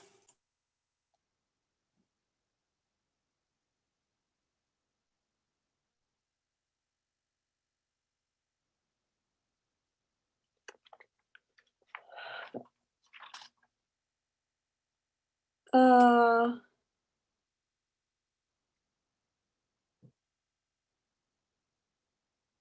Wouldn't the new fiscal officer or fiscal whatever, I forget what the title is, fiscal something, be paid out of the 101,750 area?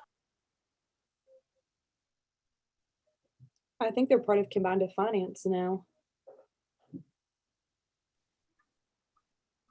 This is finance dash tax. Is that different? Just tell me where it should be.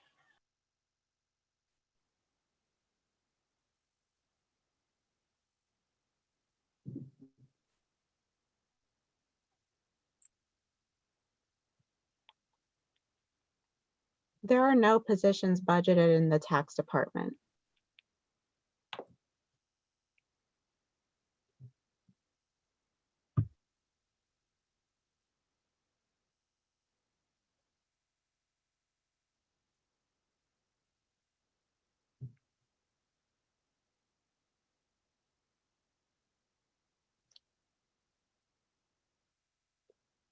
So even if she'll split duties, it'll just be all of finance for the sake of accounting, yeah?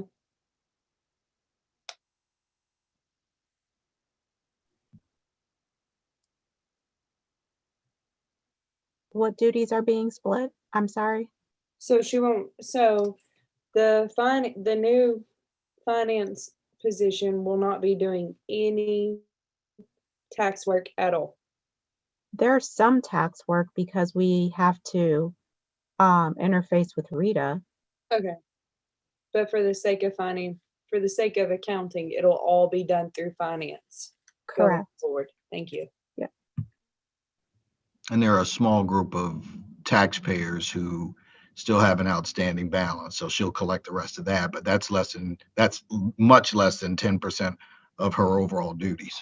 Yes, sir. It is, and yes, ma'am, it is easier for us it is easier for me for it all to come out of like one department rather than to be split. So for accounting purposes, it's great in my mind.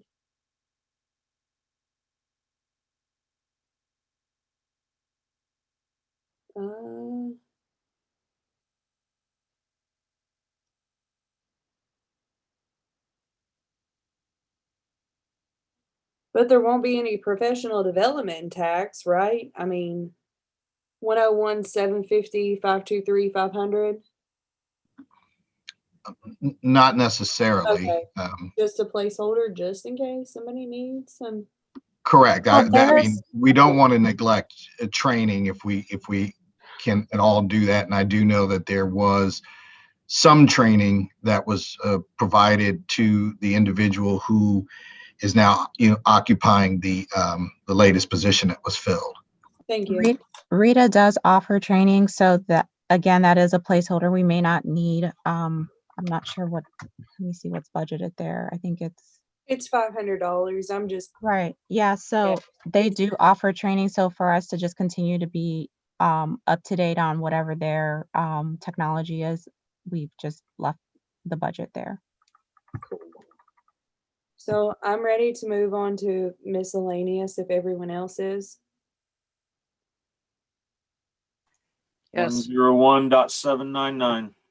I have no idea what miscellaneous is, so I'm not even going to ask any questions. Miscellaneous is always just like a confusion point for me, so.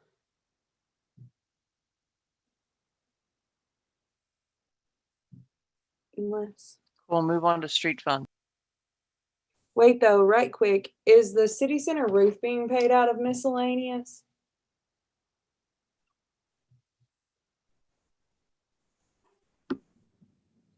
It is, Okay. it's being paid there, but I believe that we budgeted to transfer some payments out to, I think, the city center fund as well. So I'm assuming that payments were split between the two. Yes, ma'am. I believe, just to help you out, I believe that there was an ordinance created to create the city center fund just for the roof payment. I may have it and be able to send it to you. So I'm pretty sure that the city center fund was created as a wash, as incoming, outgoing, just for the roof. Just to help you out. You can send it to me.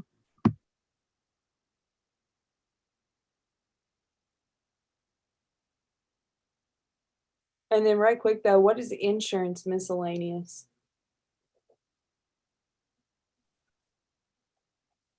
I We believe have that's it. for liability insurance, property insurance with USI. Okay. Cool. 201 street fund. So can I just interject? At what point are we going to call it and have another meeting to finish this out, or are we just going to trudge on through this? What do we have left? So, All the funds. yeah, but most of them are protected funds and we can't, they're special funds and we can't do anything with them. It's like 10 more sheets. I say knock it out, but that's just me. I mean, it's 8:52. It's All like, right, then let's talk less and let's go. cool. Okay, down. Street fund. So, Ms. Zorb, you pointed us to street fund. Did you have something for this? I did not. That's where I was going to call it. Right quick though, with the street fund, I know that we potentially owe Public Works more money in medical contributions. Have we, health insurance contributions, my bad. Have we appropriated for that here or place marked that here? I'm sorry, could you repeat the question, please, Ms. Bailey? So I know that potentially we owe Public Works for more health insurance contributions than what we have been paying. Did we place mark that here, the amount of money we may owe them? The immediate answer to that question is no. Okay, So, thank you. all right.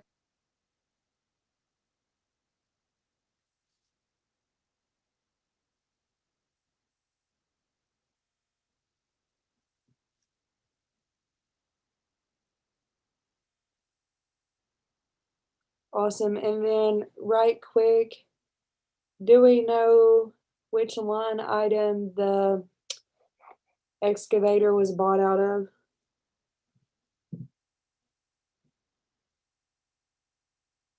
I think we paid like 75,000 for it. I'm looking for it and I Pretty cannot. sure it was a backhoe, but yes. Backhoe, excavator, yeah. Is that even in this one?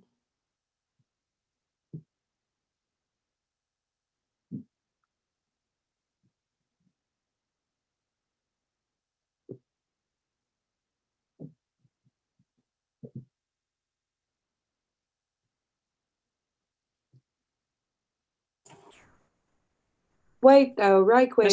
Mr. Mosby or Miss Hall, do you know where the excavator is?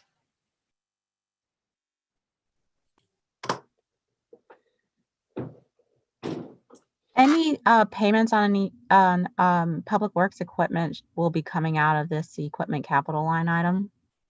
And that's where most of the invoices have been booked to.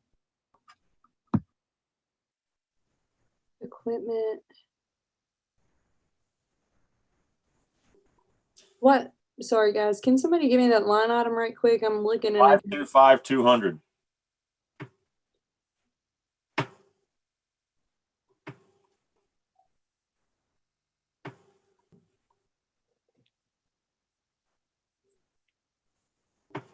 523. Okay, so I do not have 525-200 on mine at all.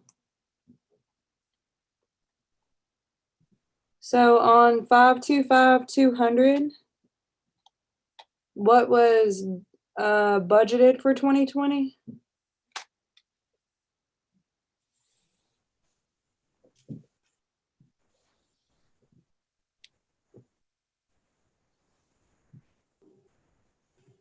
I mean, at this point, we're looking at an income sheet, correct? You're not going to see the payment for the backhoe on the income sheet. No, if I'm where this is where I'm at is still at the budget for what we're going to expend. So 201 street fund, the budget of 2020 for 525-200. I don't have that. Versus what we spent versus what we're proposing in 2021.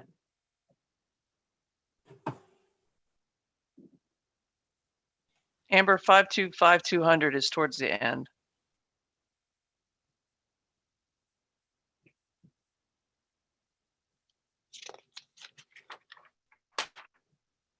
Okay. Towards the end of the street fund. So they're not together. Okay, yeah, they're not together. So 525-200 projected should actually be what? 75,000? That probably needs to go on a cleanup ordinance, just a heads up. If that's where that backhoe came from. If we budgeted $5,000 and we bought a new backhoe and that's not on that budget, probably need to look into that. The new item, are you talking about the one that I don't think we're leasing the new backhoe. No, we bought it, didn't we? Right, that is coming out of the street levy fund. I'm sorry, I didn't know what piece of equipment you were talking about. Okay. That did not come out of 201. It came out of 401. Cool.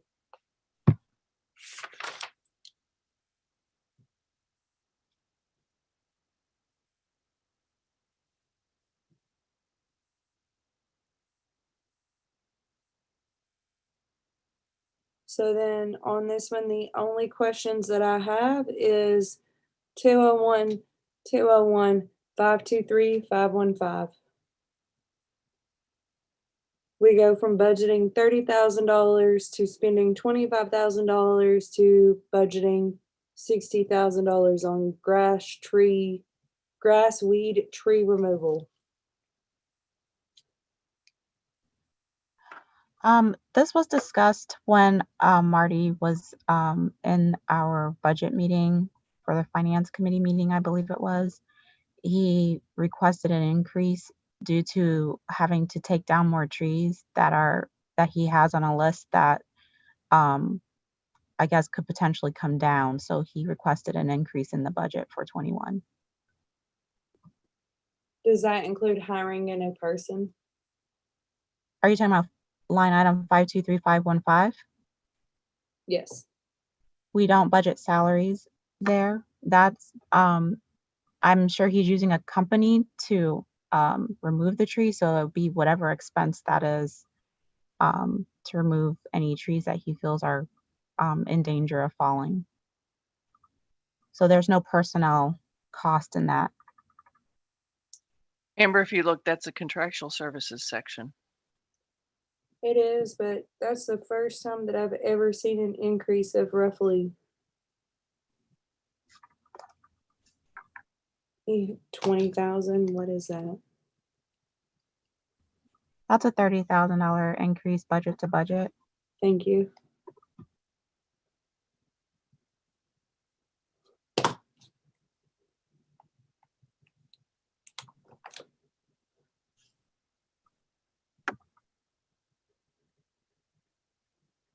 Cool.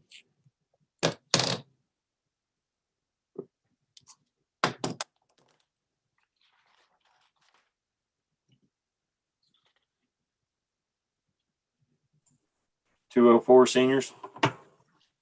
Levy. So 204 seniors, we can absolutely skip. That's money in, money out. for a levy. There's no need to even look at it, to be honest. 208 core computer is the exact same way. It's a wash.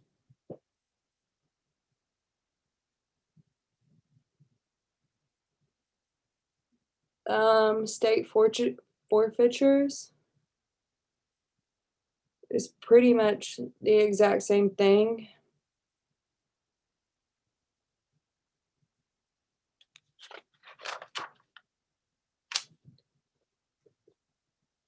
Fire equipment fund. Can I just make a comment on the state forfeiture fund? Yeah. So there is an expense in that fund, and it's a partial expense for software for the police department. The remaining of that expense, I believe, is coming out of either the levy or the general fund.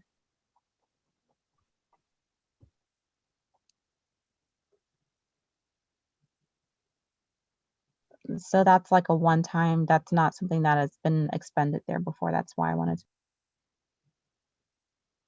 Thank you for that. Is there anything else we can expend out of this? I mean, I My know it's a understanding, special revenue fund, but how restricted is it?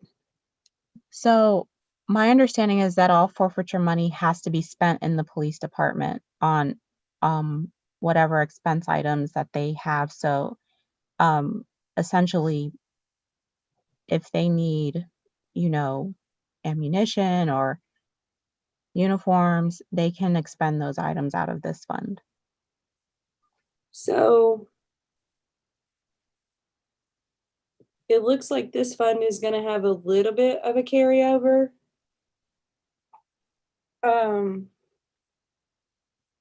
Can we, so just entertain me, can we have like de-escalation training come out of this? Like,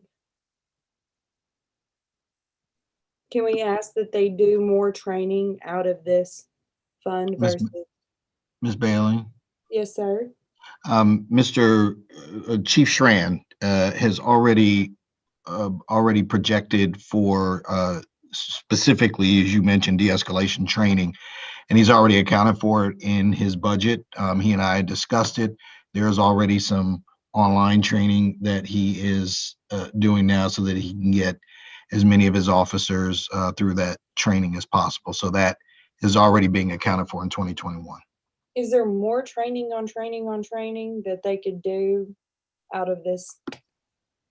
We need all the training that we can get. Well, as you know, there's particularly with COVID-19, there are many more restrictions pertaining to training. And one of the things that he and I have talked about is when there are opportunities that would be appropriate for the officers, and certainly there's monies available, then that would be included. And we definitely did want to make sure that there was training that was included in 2021, primarily because we had to do a lot of cutting back or, not expending money, let me put it that way, for this year, for 2020. Thank you.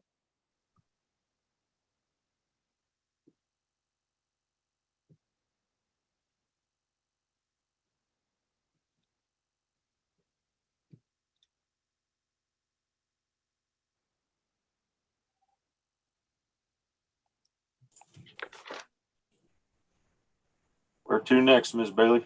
Fire equipment fund. That's 211, correct? Yes, sir. So this money is pretty much made from EMS runs. It was originally started to be a capital improvement fund for the fire department. It has changed a couple of times over the years. I have a biased opinion about it, therefore I will not go into a minute detail.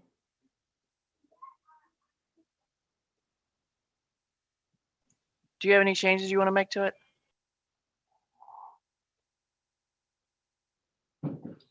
Actually, right quick, so the ending balance in this fund for 118,687 that is projected for 2020. Where does that money go to? I guess, does it start for next year, the beginning balance, or no? It should start as the beginning balance. Looks like the formula is off, but I do want to make a comment about that. I know that Chief Fells is going for a grant to purchase a new Quint, and he's going to need probably every bit of that 118,000 as the match on the grant to get it. So we've been trying to make sure that he has enough fund balance in there so that he'll have enough to purchase it. Cool. What's a Quint, right quick? The Quint is the really large, The ladder truck. yes. Okay, cool. It's approximately $600,000, and Ooh, you know, we have to have a match to go with it to get it. So for sure. Like, I think that it's awesome. Like, I would like to see all of this money, no matter what, go to capital improvements. It doesn't happen that way. So I'm just glad that some of it is. Cool. All right. Waste collection fund.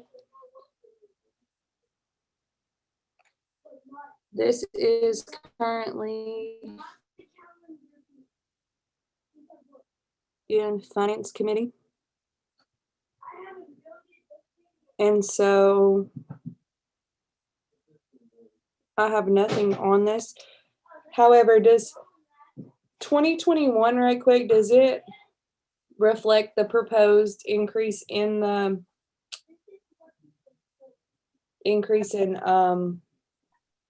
Charges, fees. Yes. So I believe I made an estimate.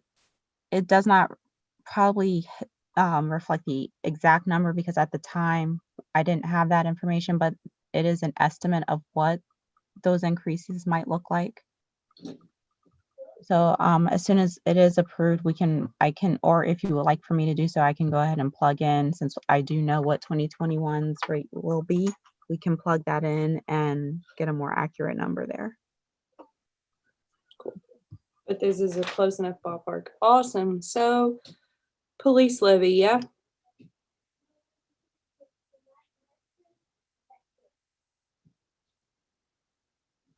Yeah. Yeah.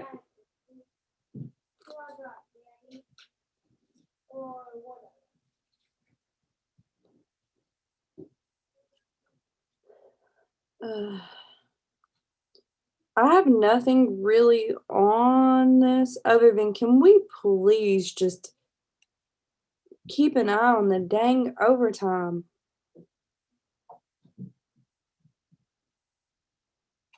And this does include a 4% increase in wages and I keep calling it the extra pay period, yeah?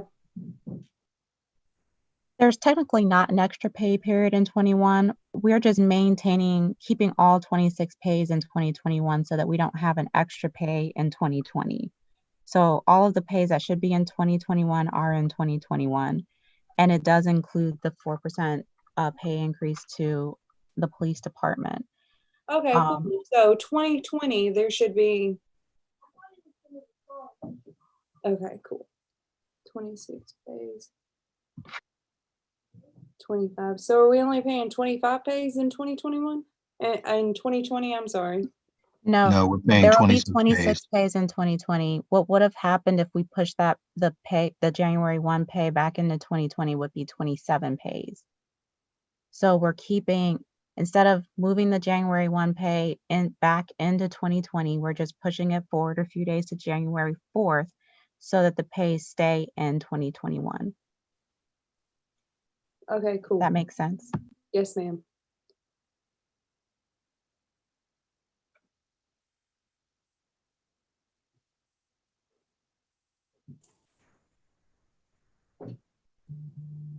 And then there's nothing that we can do to get any building capital outlay for police in 2021.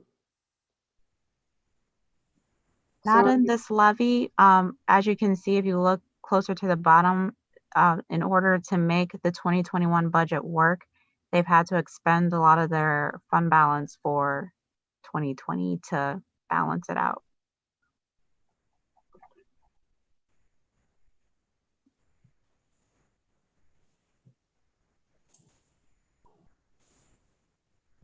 So, I mean, we could add maybe, I mean, it will eat into whatever's left. It'll, probably leave about 30 grand left in that fund.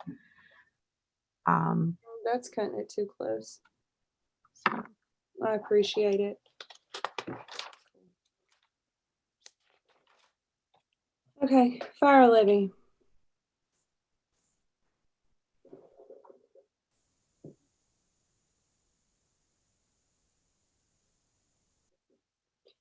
I'm gonna go out on a limb and say 302-102-521-000 wages fire chief. That was probably put in the wrong line item or billed to the wrong line item for quite some time.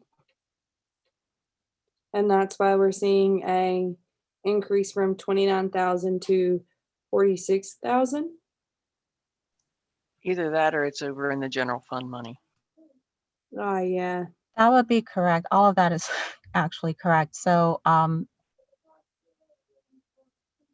I would kind of just disregard that and because just disregard and maybe just look at 2021 where we've budgeted the salary based on the salary ordinance, I believe. So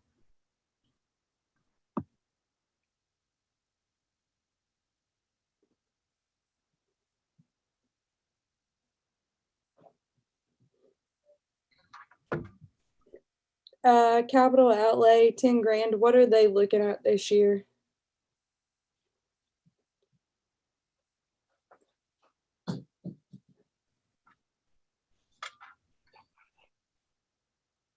I know last year it was the roof of the building. my assumption would be for any other items that may come up over there, I can probably look into it and get back to you. Yeah, I mean, there would be several things. Certainly one of them is going to be the ambulance.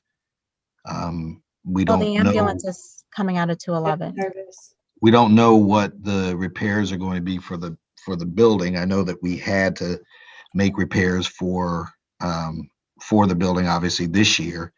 Those repairs were actually accounted for jointly by the police department as well as the fire department. I think the roof. But even with that money though, the police money that money came from insurance money. But the fire department ended up paying for the bulk of the repairs. Yes, sir. I know that they do. Like the air conditioning, well, the HVAC needed to be repaired and then the roof. And so fire actually does a really, really, really good job of budgeting for capital improvements, and I appreciate it. So they do a really great job. Okay. Let's see here. Blank page, street levy fund.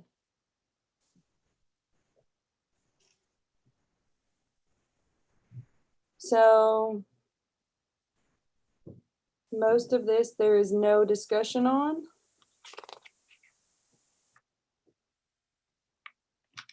But right quick, is this the one that has the backhoe in it?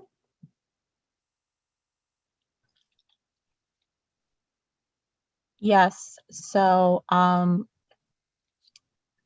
if you look at line item 525501, the reason why in 2021 it's only budgeted at 150 is because that's where the backhoe is going to be paid out of. It's not actually hit the expense line yet, but it will by the end of the year.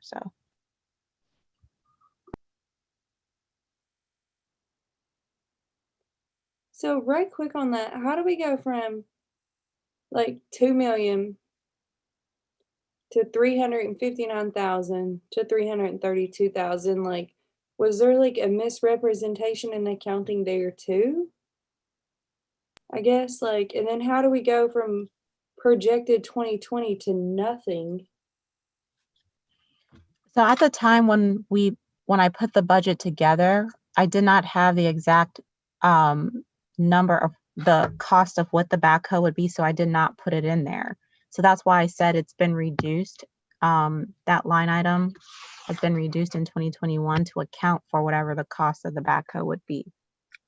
So I'm gonna be honest with you, I've been here since 2017, but we have never spent no $300,000 on any kind of capital improvements as far as equipment goes or any of the above. Like, you just see like the fluctuating numbers, right? Like we go from 707,000. What year is that? I'm sorry. In 2017, we go to 707,000. 2018, we go to, we're gonna say 2 million. 2019, we're gonna go 360,000. 2020, we budgeted 332,000. And then projected in 2020, we actually spent no money in it at all. No, And- we are going to. That's where the backhoe is going to come out of. But at the time when I put this together, I did not have the actual dollar amount. Okay, so 332,000 is a whole lot more than 75,000. No, well, that's what's budgeted for 2020. So whatever the cost of the backhoe is will come out of that 300,000. And whatever's left over will roll into 2021.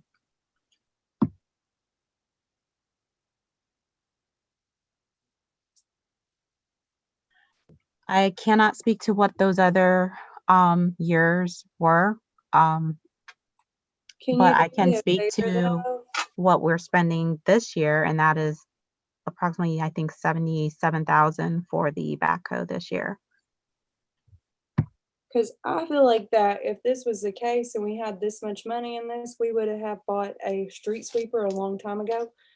Can you send me like 401.000.525.501? Can you send me what that fund can be used for? This fund can be used for anything pertaining to the repair of our streets or maintenance of our streets. So we could have bought a street cleaner out of this. We can.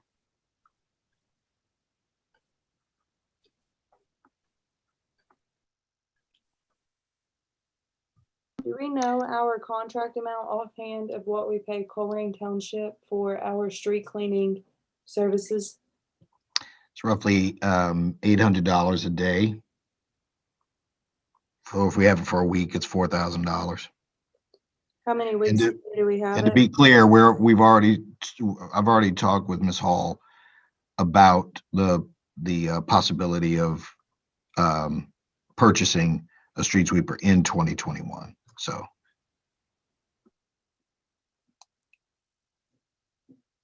Okay, because the way I'm reading this is we have 1.877674 monies left over. And we have never bought a street sweeper. And I do not understand why this line item is fluctuating as much as it is. Well, some of that is appropriated against grants that are earmarked for certain projects. So we can't, even though you see 1.8 million there, almost 1.5 million of that is from grants for these street projects that, I mean, we can't take that money and, do whatever we want with that. So that's why we have the capital line item there, which comes out of the property taxes that come into this fund as well from the levy. Some of that money is, set aside for any capital items that we may need. So why isn't the future street projects reflected in this then? Don't we have like a 20-year plan of what streets we're doing and what the cost is approximately, I have not seen a 20-year plan. or 2-year plan, 3-year plan, what Yeah, street? it's about a 3-year plan, and we do sit down with our engineer JMA and go through that plan. Yes, we do. Okay. Do we know what 3 streets we're doing next year? Sundale is certainly one of them. The We other are also ones, talking Sundale? about Joseph, Okay, and Dodgen. okay, We were also potentially looking at Prospect off of Clovernook. However, that money may be loan money, so while we haven't committed to it yet, if it does seem like we can do that, we will. The other big project that's coming up and that's in 2022, is Hamilton Avenue. And from that, I've already told Ms. Hall, because I was informed today, that we will have to pay ODOT about $593,000. We'll have to send them a check in 2022. So one of the things Ms. Hall is doing is making sure that we have that money set aside so that when it comes time for us to write that check, we can do it. But as she said, the fluctuation in that particular account is not unusual at all, because there are monies that come in certain cases. Some streets, if OPWC may give us a grant, in which case if they administer the payments, all we do is sign off on them, so no money it passes through our account. In other cases, there are certain grant monies that are given to us, but then we have to pay them out directly for that purpose. I mean, I'll give you one example. We have the Galbraith Road project that we're working on right now. We had about $300,000 that was sent to us from Greater Cincinnati Waterworks. And they did that because we're the pass-through agent. So they were having the work done to replace the lines. They give the money to us, and then of course we have to pay the contractor. And so monies like that, they do come into the account, but then they have to flow right back out. So that kind of fluctuation that you're talking about is not anything unusual. awesome. They must have not have been lead pipes on Galbraith Road. Well, that whole line is being replaced from basically Hamilton, down to Bobolink. And yes, there are. And in fact, there also as part of and I will say that you all have passed the ordinance, for the lead pipe program. And I know that I know of at least 2 residents who have already contacted Greater Cincinnati Waterworks to take care of that. Now that's on a more of a personal nature, because those are private, that's private property. But the pipes or the lines that are being replaced, right now, obviously they were older lines, smaller lines. They were 6-inch, I believe those were 6-inch lines, and they were being replaced with, the larger lines to accommodate, for the water flow. So yes, there are definitely, those lines are, they cost money to replace those. So yes.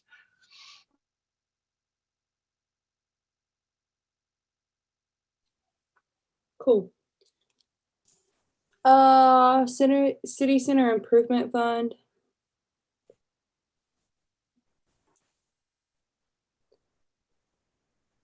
So right quick on this one, I can explain some of it.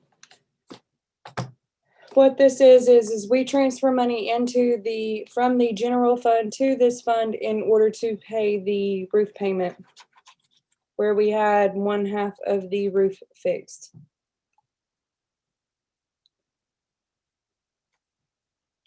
Other than that, this fund is pretty stagnant. Anyone?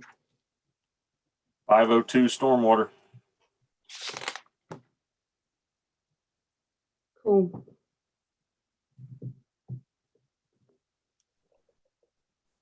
Stormwater.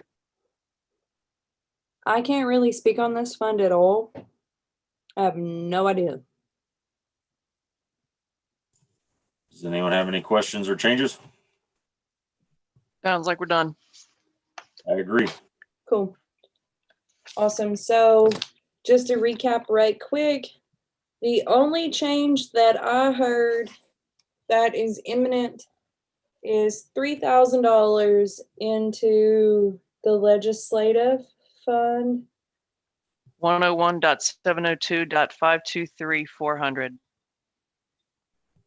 in case you were looking. 523.400. 101.702.523.400 Yes. should reflect $3,000.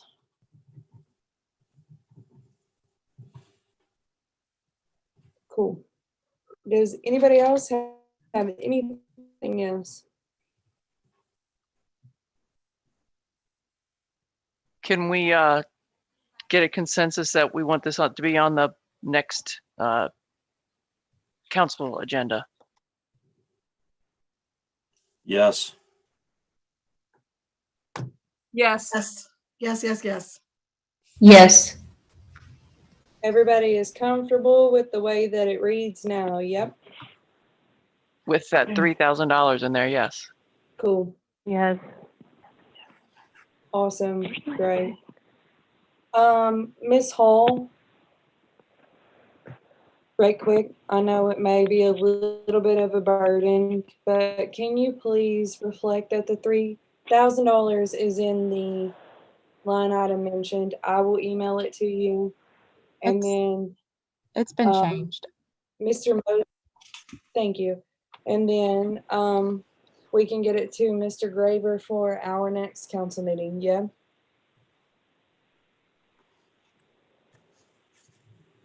I'll send it through tonight. Thank you. As well as the ordinance for 2021, like the whole kit and caboodle, honey, all of it.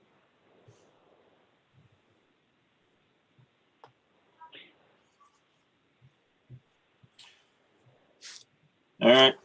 Thank you, everyone. Thank you. If there's nothing else, I'll make a motion to adjourn. I'll second the motion. Cool.